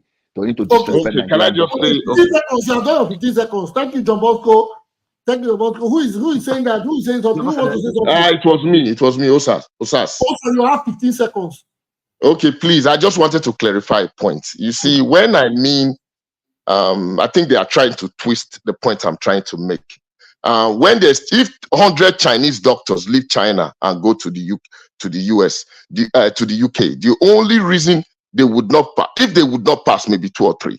If the same 100 leave Nigeria, I guarantee you 80 would fail. But that's not the argument we're having here, that we don't have Nigerians that are doctors. So even my own GP is a Nigerian here. That's not the point I'm trying to make. The point I'm trying to make that we don't have a net care. Don't pretend we have a net care. When you go to UBT, you are going to die. Okay, see, my own. I just want to tell you something very important. My own dad. We'll come back to you. Okay, sorry. We'll come back to you. Thank you very much. I'm going to use. Let's make it now. We are going to use time frame. Mr. Tupo, are you there? Mr. Tupo? I'm actually here. Okay. You have been online since. You have been waiting. I'll give you 1 minute. 1 minute. Say what you want to say. You know the truth about the Tupo, sorry. Tupo, if you use your funny voice, we will ban you. We want you to be sharp and decisive. You know what I'm saying? It because when I was trying to observe, the topic was even different. Now we are in another different topic, so I'm really confused. But let me just they oppress you. Yeah. So let me try and balance something. Like what? Come closer to your mic. What was the topic? Was when the moderator was talking about palliative and what? So I just wanted to say then that it was just the evident fact that government has failed. That's why you don't even know what's supposed to. Hello. Yes. Can hear you. 30 seconds more. Go ahead. Somebody, I think he's on call. He got a meeting. Yes, but he has lost it. He has lost it. We are going to have 20 seconds. We'll keep it for him for later. Now, Mr. Osa, please come up again. Hello. I'm back. Can you hear me? Please, which of the Osa? I'm here. Yeah, Osa hasn't said anything since. So. Can you hear me now? Okay, you have the 20 seconds finish. Round up, please. You cannot be giving me 20 seconds now. Hello? You can hear me though. We can hear you. Go ahead, we can hear you. But then, Yes, what I'm saying. The truth is, I wanted to say it's just because the government failed. That's why we cannot even know who to give palliative, whether Christians or Muslims. Because the reality is that if the government was actually thinking of the people, they will have a database of the people. They will have a database of who is employed and who is not employed. But the Thank you. simplest thing to do in moving palliative is using the local government through maybe wards and unit. There you can actually know number of all house, they say like in abroad, you can say number of household, then you can use the household to give. But because there's no record and the government never planned to have record of its people, that's why it's like that. So it happened in 2020 with palliatives. It's constantly happening because the government has not changed. But that's for that. But when it comes to healthcare, I think where we have a problem with healthcare is this. Nigerian government has not invested in the traditional medicine. I recently read a news where the Prime Minister, the British monarch, King Charles, actually said he was going to use the orthodox medicine for his treatment, which means they recognize traditional methods of treatment. Nigeria is blessed with herbs. Why is the government not investing in tradomedical systems? Why are we not trying to grow our own herbs that can manage our people with the kind of sicknesses we have in our land? When our forefathers were actually treating themselves now. So, but now we have decided to just throw everything to the wind. So, trying to now use the foreign medical system to treat the whole Nigerians is definitely going to be expensive. So, I think government needs to find ways to come into interventions for our small tradomedicals. That's what I think will help. But regularly, thank you very much. As we speak now, it's a case for another day. But as we speak now, there's practically no healthcare in Nigeria. And like what that speaker said, even the governor goes abroad for treatment.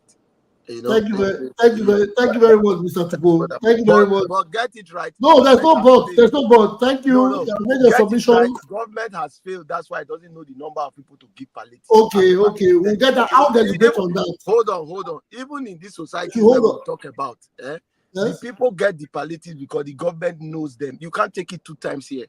So it's not as if you go take it here, then go back. Okay. So if your government fail, your 20 minutes don't, your 20 seconds don't pass. Okay, thank you very much, Mr. Tupo. I like that. I like your submission. You have exceeded the time. We are going to go back again. Sorry, everybody's going to get it. I don't need Osa never talk. John Bosco, you are taking part of your time. Now, because I'm going to go Osa, not me. No, moderator. First and foremost, you did not give me 20 seconds. I gave you 1 minute. You got to cover those conversations. I waited for my time. So yes, wait now, just relax. Actions. Hear me out, please. We are going to go around the game for everybody. This time it's going to be 2 minutes, and the topic is on healthcare. Even myself and my co-host, we are going to have the same 2 minutes like everybody. There's a timer here. I have a timer here. 2 minutes. Submission on healthcare. You can talk about the submission, whether it's Nigeria or whether it's Edo State. But please, we don't want backbones, and we don't want stories that are not factual. We need facts, because then nobody should interject. Even no matter what the person is saying, allow the person to speak for 2 minutes, write what you want to write down, and you say it after when it's your turn. So I'm going to start again with Mr. Uyi. Mr. Uyi is here. You have 2 minutes on healthcare. Is Mr. Uyi available? I skip. Mr. Uyi is not available. Thank you. Mr. Osa 1. There's an Osa 1. Who is Osa 1? Okay. I don't know. That's not me. There's Osa 1. Osa 1. I think he put Osa 1. I think it's my brother from Glasgow. No, I changed it. You guys said you have 2 Osa. So I changed it. Good. Now, Mr. Osa 1, you have 2 minutes on the clock to talk about the health care. Nobody should interject, or will take time from whoever interjects. I'll put for Mr. Osa. Mr. Osa, 2 minutes. Okay. Tell us about regarding the healthcare, I agree with the previous caller that said we really don't have any healthcare in Benin, or per se in Nigeria. He said something about the UK when he referred to you pay for drugs. Let's just talk about real illness like cancer, like those. Look at India the other day. India introduced the law in their own country because of it was a diabetic drug in America because of the price that the American companies were setting. They gave the companies in their country the right to produce that drug cheaper, going against what international norms said, right? Okay, that is a country that you know they have the skills, they have, you know, to we talk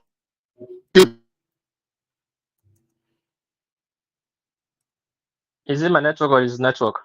on proper investment that has been done. Can I go for a brain surgery in Benin? Depends. Hello, can you hear me? Yeah, it depends. Yeah, Hello? Can you hear us? Yeah, Can you hear I'm us? giving you an example. Name one hospital that you can have a brain surgery in Benin. UBTH. We are talking about critical. The brain surgery is a brain surgery. Critical, yes, UBTH. No, I don't think. No, I doubt they can have a brain surgery in Benin because my son could not. They don't. Right now, my They don't. in-law has the same issue. He has to be flew to Abuja, and Abuja they are still battling to manage. A brain surgery. And let me just quickly say this, right? Okay. Sorry, although I'm deviating, because I still have like 10 seconds. Yeah, go ahead. You still, yes, can I just quickly say this, right? Although I'm deviating from the healthcare thing, right? They said this issue with palliative, right? Nigeria already has the means to distribute palliative correctly. Let's just face the fact. What was the point of BVN?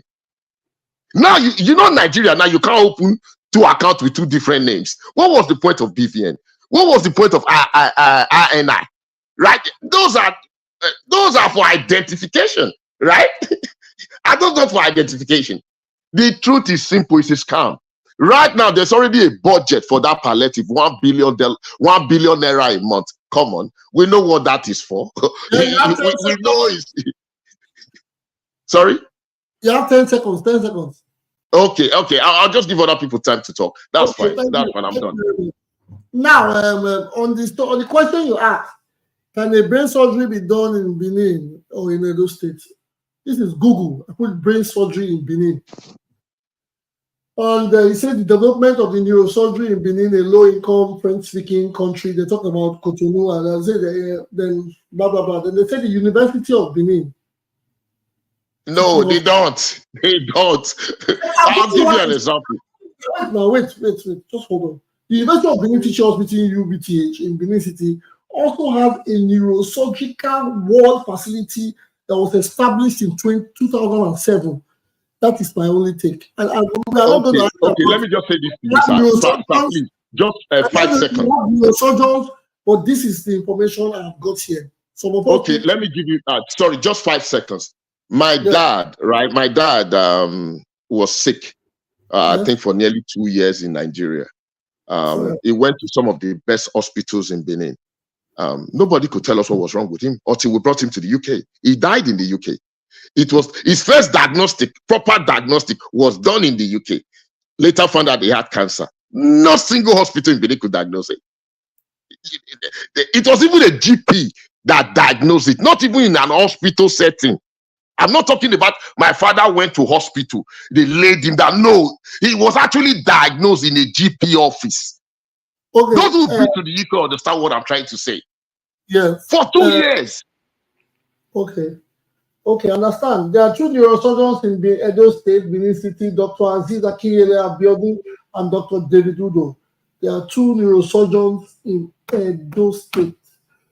That is, I'm bringing this from Google. It's on Medegis. I think it's a website where you can get medical health in Nigeria. Okay, thank you. Sorry about that, Mr. Osa. Sometimes our people are laid back. They think money first before they think of the issues. They forget that the things go around. I know a lot of people have complained like that. My mom, they'll say this, my mother went here, everybody could not detect what was wrong with her, but they found out at the end of the day it was cancer. It was colon cancer. It was this cancer, or it was diabetes, and they were treating her for malaria. Yes, those things happen a lot in Nigeria, especially when the people don't concentrate. Can you guys hear me? Yes. Yes, I can hear you. Sometimes it's when the people involved actually are carried away by certain things. I'm not no disrespect. If a person's father is, if our parents or our loved ones, and we can communicate to them, what's wrong with you? How do you feel? We should do more than one research. We don't just go into a hospital and tell the doctor will just come because he wears the white and he has the authority to tell you he has this. Sometimes we can get his case file photo started and we send it to a friend in a foreign country to talk to a neutral person entirely. The reason why we say healthcare in Nigeria, healthcare abroad is, or when we say healthcare abroad works, is because there are no sentiments from the doctor to the patient. That's the way I see it. The doctor here will tell you how it is. You're going to last for the next 5 days. That's from the results he gets. But in Nigeria, they might tell you, guy, just go home, go to church. You see, we cannot, it will be very difficult to tell you the plain truth for sentiment reasons, or because you have paid quite a number of money or because they want you to pay more, they keep telling you, okay, let's do this test. Maybe it's this, maybe it's that. That's the way I see it. But if anything happens to a person or your parents, we keep secrets a lot. There are people that are ill and they don't tell, nobody knows they are ill until they die. Then you realize they'll say she has been fighting a certain ailment or he has been fighting a certain ailment for 4 or 5 years. And you be like, this man has been fighting this ailment and he hasn't said it. They said, yes, just him and his wife that are aware. He didn't even tell his siblings. I don't know, maybe they feel they find out something will go and press them, or I don't know. So when we don't pass this around, there are tendencies that we might not get results. A problem shared is half solved. That is my own belief. And that affects our health system. Sometimes the doctors, they are not magicians. From med school, you have the patients come to tell you something. It can be diabetes, it can be BP, it can be, we all have the same kind of symptoms, or malaria or whatever. They have the same symptoms. So before he goes to track or trace whichever ailment it is, he might take several tests. So that is, I'm not a doctor, I'm just John Bosco, you are next on the list. Yes, sir. What about I think you want to go to sir before. Who? John Bosco. Okay, you will give me extra 2 minutes. John Bosco has 2 minutes. Tony and Junior, you've taken my time, so I will let you. No, people are taking more than 2 minutes. So you people are the host. People are taking more than 2 minutes. No, it's not me. It's not me. I said I have the time I'm here. John Bosco. This speech you gave just now was almost 3-4 minutes. I was timing it. If I have 50 minutes, sir. It is my program. It is my program, so I decide how Now you see, your program. I want to do the government way. I want to do it like the way people do it in Nigeria. I'm in charge, so it's my rule or nothing. That's well, right. John Bosco, you have 2 minutes. Healthcare. Okay, like I will say, I'm not going to. I'll never disrespect Nigerian doctors. Nigerian doctors are one of the best doctors in the world. I remember in the 80s. The Saudi Crown Prince and the family used to come to University Teaching Hospital in Ibadan for their treatment. And that's why I started taking our doctors away to Saudi Arabia. I think I'll blame the government for not taking care of our doctors. That's why they all started jackpotting. And even in the UK, they still have misdiagnosis. Even in the United States, people still die from misdiagnosis from hospitals. So Nigeria has a problem because we're not investing a lot of money into our health system because our politicians fail to do that because they easily go overseas to do their treatment. That's my take. Thank you very much. Thank you very much. And that's a beautiful submission. But there's something I want to say that Mr. Osa just enlightened me. Mr. Osa one said that has enlightened me, and I have gone to do the search. Mr. Osa, you're right. We talked about the Indian pharmaceutical creating medical. I know right from time, even when fake drugs were coming into Nigeria during the NDLA time of Miss Dora or Dr. Akunwili, Nigerians used to go abroad, make fake medicine, make fake drugs, and bring it to Nigeria. These drugs were often, some of them were made in India. They were fake pharmaceutical, or China. We used to hear those things then, or that was how we were enlightened. But today there's something said, they said the Indian pharmaceutical is often hailed as the pharmacy of the world. The Indian pharmaceutical industry is booming. It jumped from $40 billion in 2021 to an expected $130 billion in 2030, with projection hitting $450 billion by 2045. So what do you expect? These people are the pharmacy of the world. If only Nigerians, like you said, can go into one of both, because in medicals you have the treatment and the medications. Our medical, the pharmaceutical or the supplies are important. Drugs are very expensive. Drugs in Nigeria are very expensive. That is why I don't know if they are comfortable with it, or if they are subsidiaries, or if they are, how do they call it? I don't know how the government, I don't know how that is working. We used to have pharmaceuticals. I don't think we have anymore. So medication, if we can work on that, the pharmaceutical part of the medical field, it will assist the other part is a little. Because Nigeria, you go, they tell you 5,000 naira for card. They've not even treated you. They treat you, the doctor will write all those things. You go to the pharmaceutical, you end up paying 120,000 for medication. So nobody even wants to fall sick.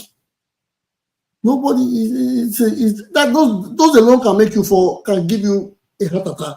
So our pharmaceuticals we have to, or maybe we'll go back to Agbo, the days of the Agbo and the Jedi things.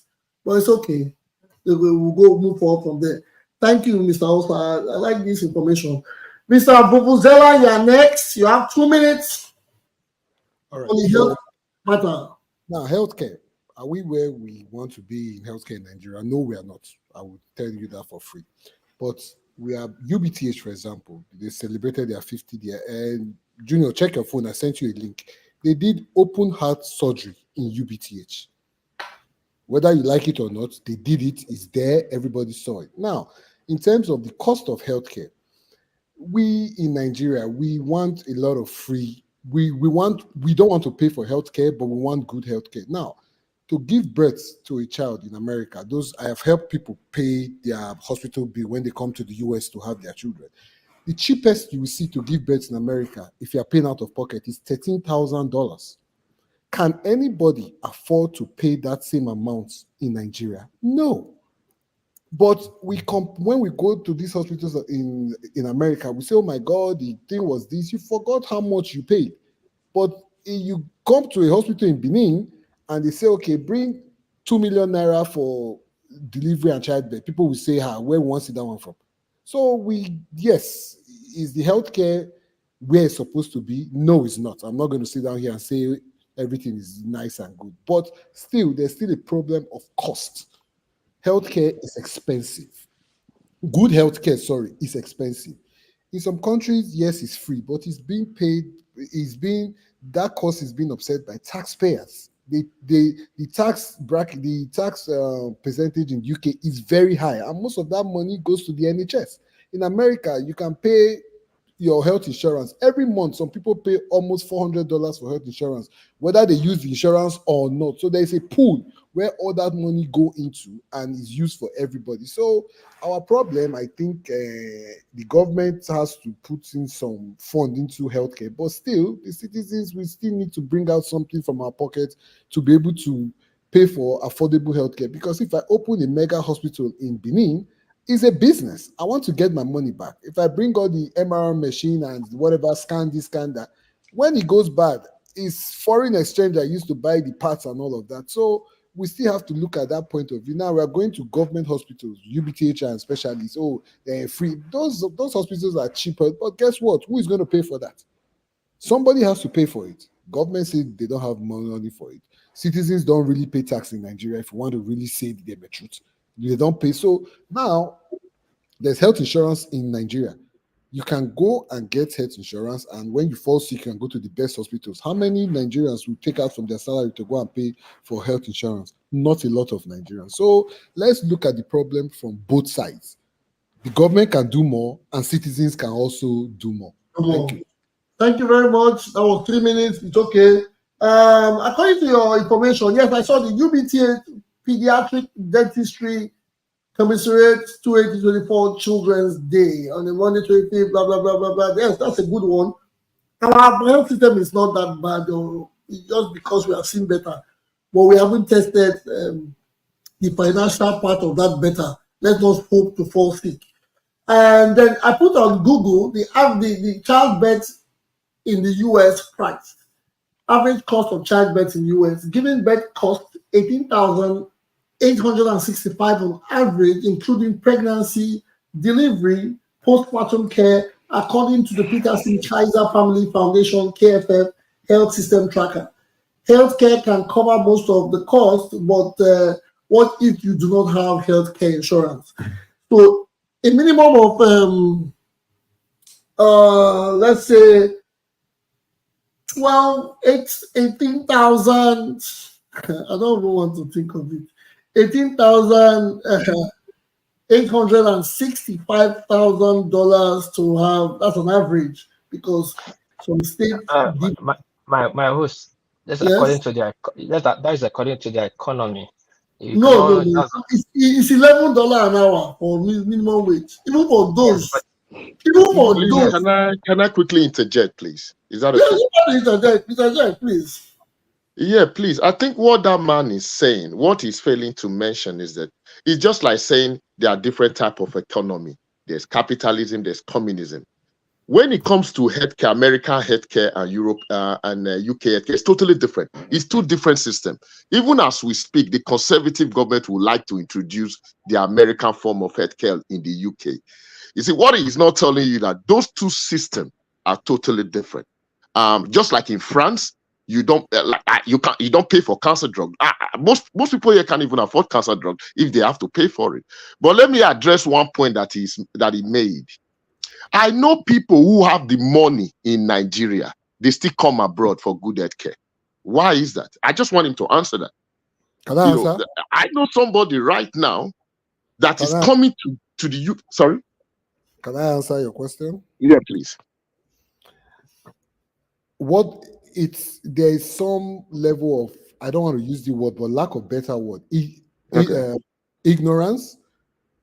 I treat myself in Nigeria.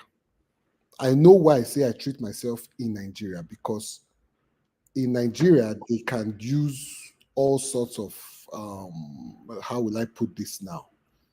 Alternative medicine, like acupuncture. Korean people are here that they do acupuncture. In America, for you to go do acupuncture, God knows how much you pay out of your pocket of all of that.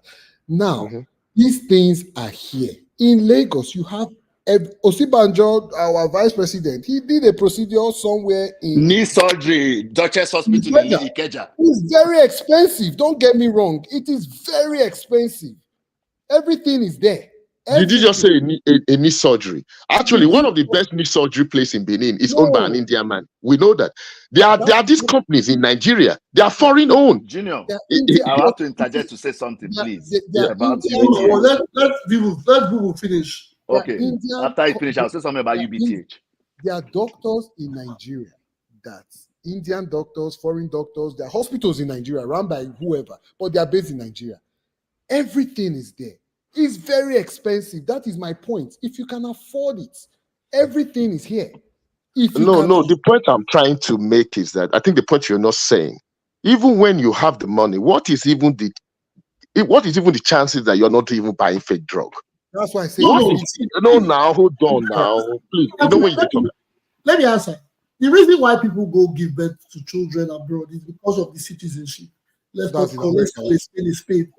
It's because of citizenship. It makes it a lot easier. If you give birth to a child in the US, they tell you to pay $18,000, which is 28 million naira, excluding travel and all that.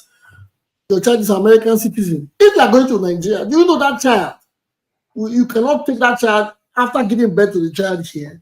You cannot take the child out of the country without a Nigerian visa or a Nigerian passport. Or you need a letter to take that child out of the US. It's a Nigerian child. The parents are not Nigerians. They just came here to have the child. And after having that child, the child has a social security number, the child has an identity, the child has a record.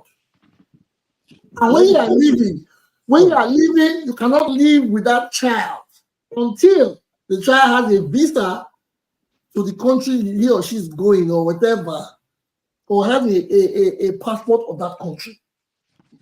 So the reason why these people come here is cheaper to have a child here that is an American citizen. Leave America. Let me ask my friend. No, that's why I'm giving the example here. Zula, beg, gonna borrow me some for 3 seconds. My kids don't wake up. Make I just give my submission now for feet floor for now. I beg man of this. See, we're talking about care. Don't leave achievement of Obaseki. We couldn't really talk about what Obaseki have done as is comfortable. But it's funny. We are stuck on healthcare. And if you have done well on healthcare, we will not be stuck on it. First of all, let me just drop 2 cents on healthcare. First of all, do you guys know that there are so many things that are subsidized in Nigeria, and healthcare is one of them? Yeah. Who is subsidizing it? Federal government. Well, they accuse them every day. Why are we taking up and down? So government is subsidizing it. Yeah. Yes, now. Hold on.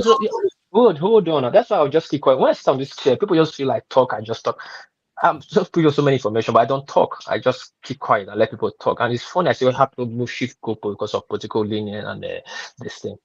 The only 2 subsidies the government have removed from this over more than 200 subsidies in Nigeria is just petroleum and the arbitrage in this thing.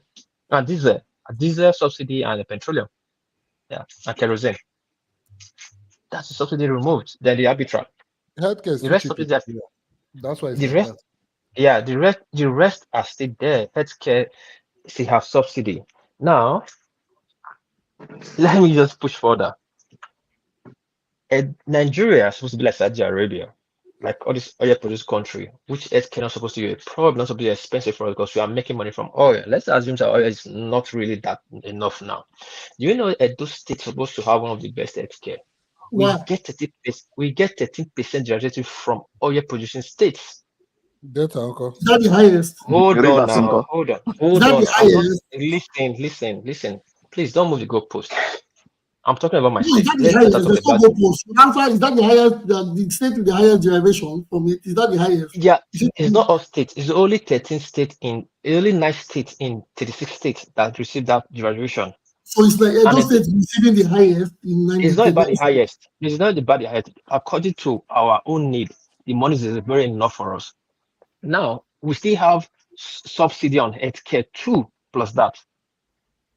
Then we still have other palliatives we are still getting from the government.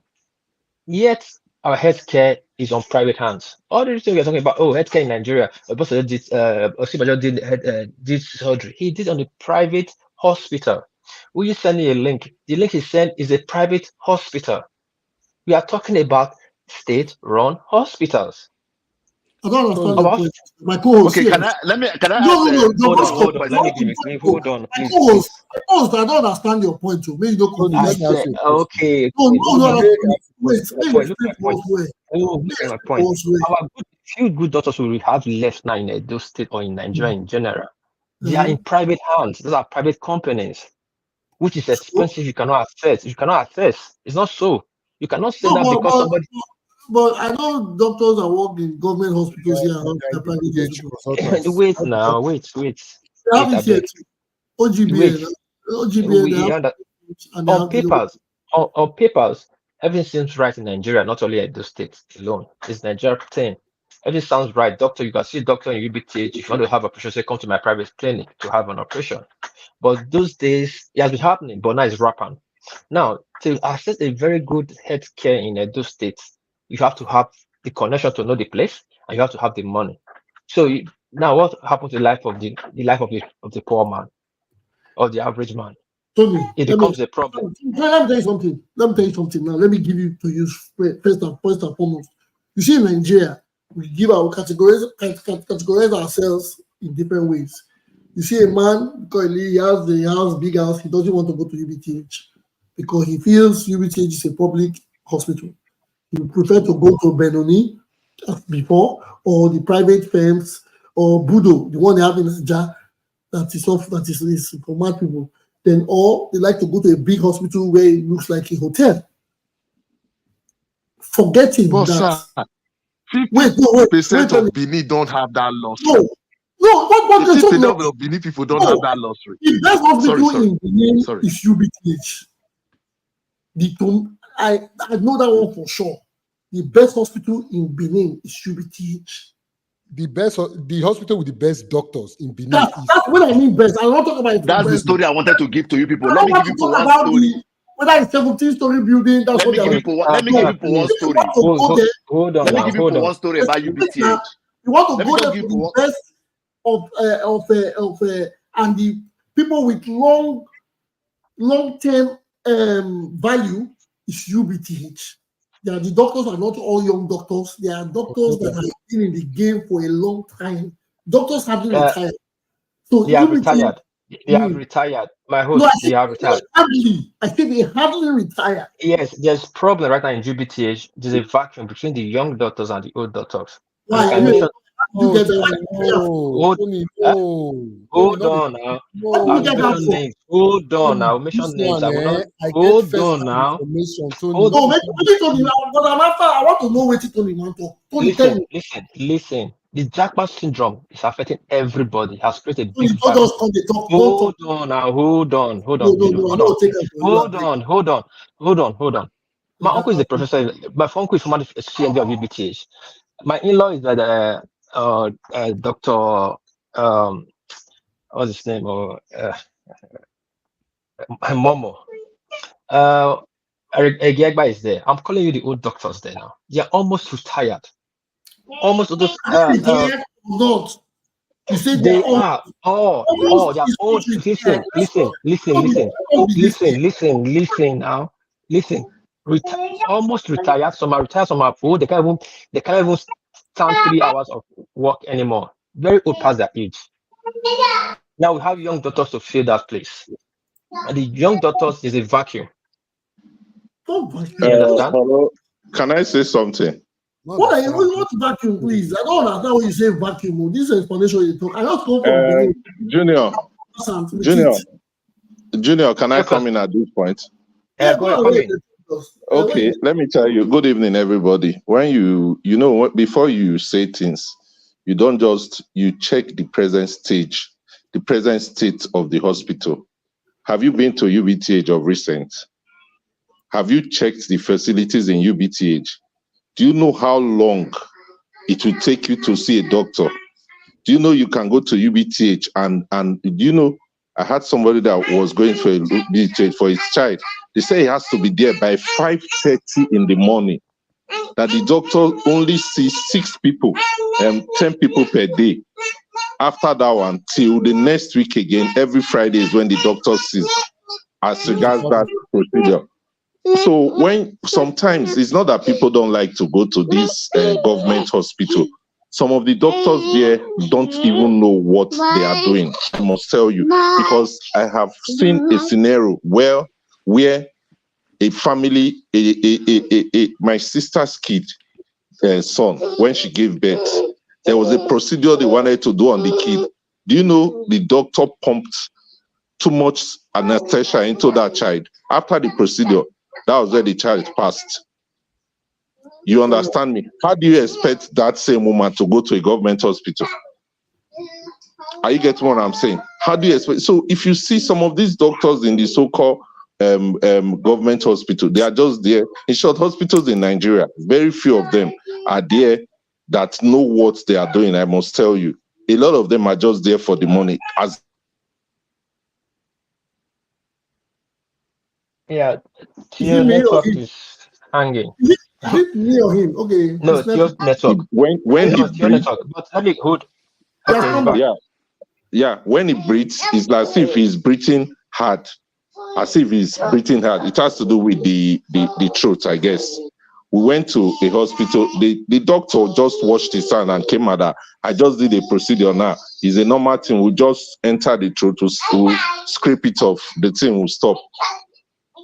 The person said no. And that same person, this one is not, I was there. I followed the person to UK. We went to London together. We saw a doctor for the same child. You know, when we saw a doctor in UK, he said there is no need for any procedure for this child. Just allow this child. It has to do with growth. When he's 6 years old, that growth will shrink in the throat. It will shrink. If it doesn't shrink, come back. I'll give you like a spray. You'll be spraying it into the mouth. It will dry up to this state. Meanwhile, a Nigerian doctor was saying, just pay 250,000. We do a procedure for him. So doctors in Nigeria has caused a lot of problems. So you don't blame people that go abroad for medicals because it's not because they have the money or anything. It's because the doctors there, you are not even sure of them. I said I've seen a station, anesthesia. The doctor didn't even know the quantity of anesthesia to pump into the child. He pumped a lot into the child. After the procedure, the child could not get up. How do you expect that parents to feel?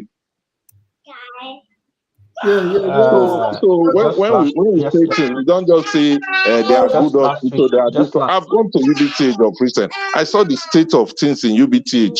It's so dead to fall. You can't even walk in UBTH. You cannot even eat there.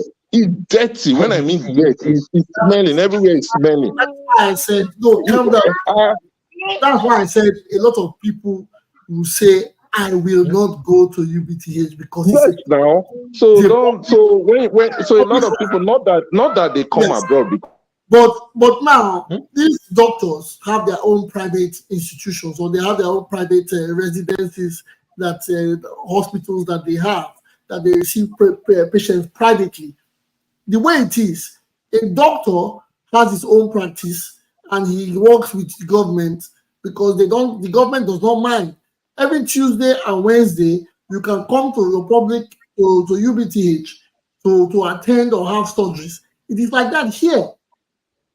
Here, if a lady is having a baby or there are surgeries, the doctors are not fully with the government hospitals. They have their private hospitals. But every day they'll tell you the doctor doesn't come here every day. He's always here on Thursdays. Depends on the field. He's always here to meet pregnant women or to have deliveries. Then the ones for the brain surgery, they'll give you a date. Well, this is a time that you can do. These days are available. 2nd of June, 14th of June. We will have to schedule it. People will come on that day. He will have 3 or 4 surgeries and he's gone till the next calendar that he has. So it's very difficult to walk into a hospital here and just meet the doctor. My host. So that is the way I see it. Because in the world, there are very few doctors. In the whole world, not even only in Nigeria. My host. Good doctors. My host, let me say something. See, I was in Nigeria where they talk, I want to break my chain of thought. I was giving an example of Nigeria because Nigeria oil producing state and society things we would not supposed to enjoy as privilege of what they get from our oil and resources. Just like you should go Dubai, Saudi Arabia. I'm not using every state, every country. They're just very few country gets this privilege. Now you see country like America, UK, this like Japan, these people live on taxes. So the hospital system, healthcare system is different. Right? So when Nigeria now in the 80s, or just 90s here, we see they enjoy our hospitals. We see they go UBTH for treatment. Just 90s here, we get good treatment, come back home, get drugs, come back home. But now it's worse. Now we're not living like in America. And when you talk the couple with America, we don't have American style government. We get so much palliatives in our very sector in Nigeria, from healthcare to others. We have different sector palliative. We get subsidy for healthcare. We get Edo State government gets enough money for Edo State citizen to take off himself.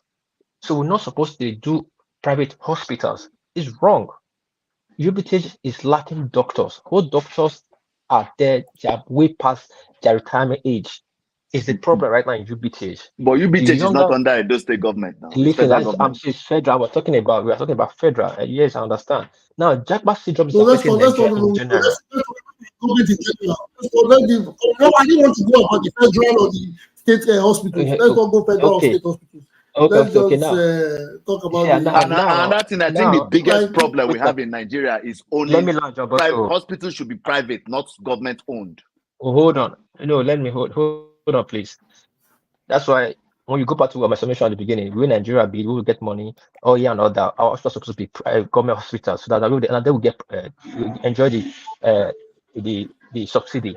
You cannot enjoy subsidy from the state from private hands. Now, way back, our secondary schools and in the 80s used to be very good. Edu College, ICC, and the rest. Now it's a private school. Now, so too many things has gone wrong. But that's aside. Let's put government aside. Let me just cap my summation up. Now, come back to Obaseki. If you make a rate in government, what is going on now? What he's doing right now? These are just all political moves to me. He has done well in some areas, and he needs a lot of areas to do more. Though he's leaving, he cannot finish it. Then it's good for him to lay the track for the next person that is coming in to finish, to continue from there. But making it look like he has done so well that the next person he has to sleep on a bed of roses, that is total no for me.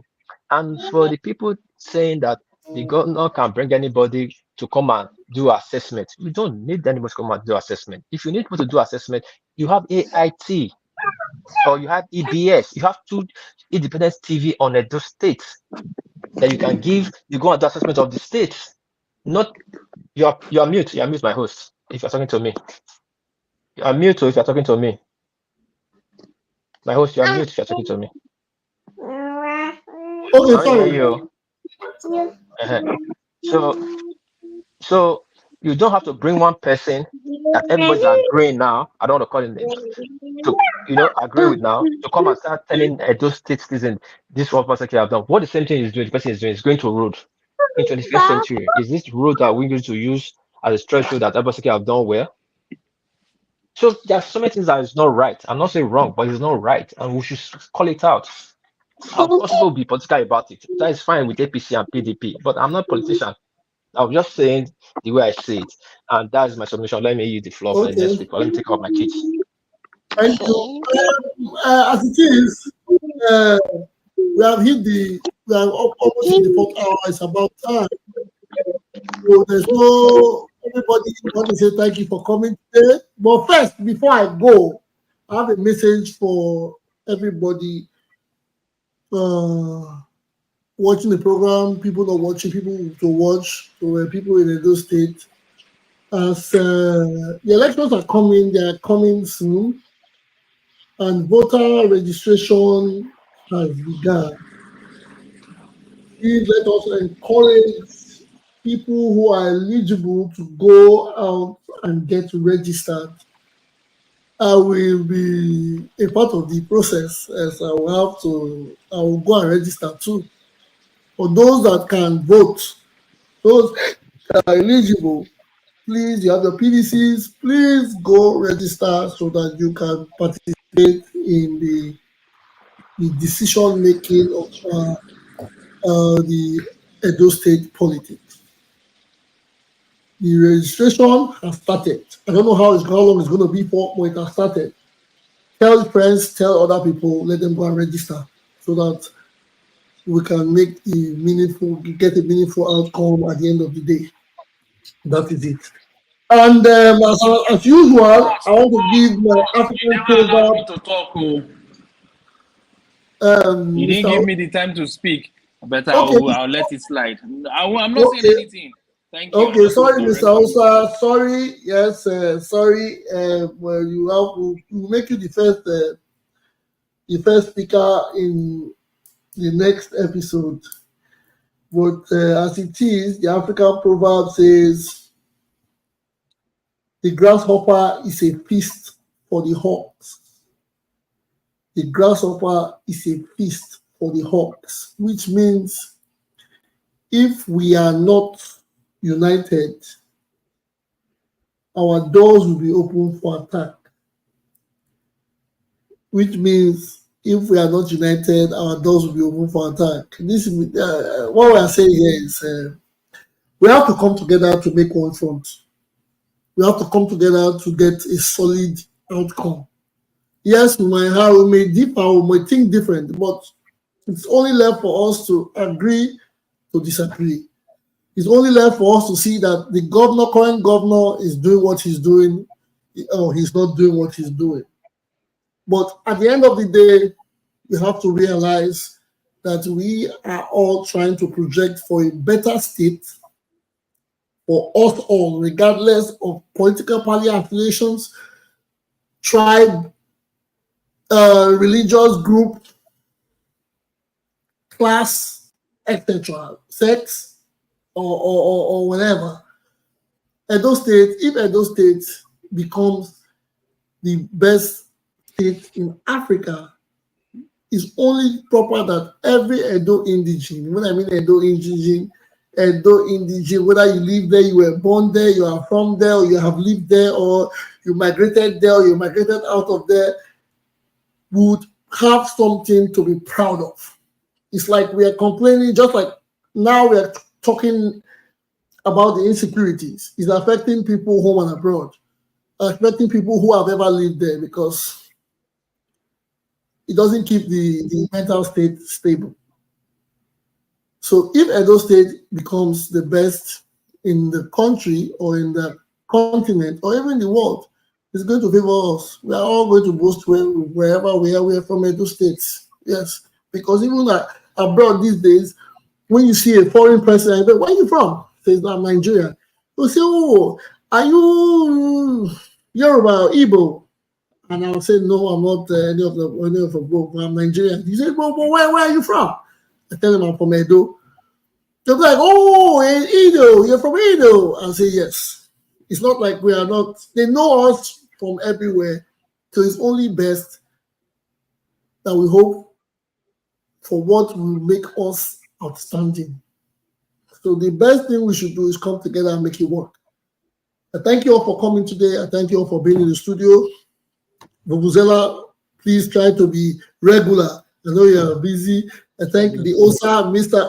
OSA and OSA 1. One is in UK, one is in UK, the other one is in Lagos. Thank you guys for coming. Mr. John Bosco, Mr. Uyi, everybody on the other social media outlets, YouTube, Facebook, Instagram, Twitter. They said our Twitter account got teachings today, but still, whatever. Thank you all for coming. Thank you for being in the show. This is your humble time. My name again is Obizo J. I'll be here with you on Monday, same time, 8 p.m. Nigerian time. Please keep the date. Be with us for more topics on things happening around us. Have a good day. God bless. Enjoy your weekend.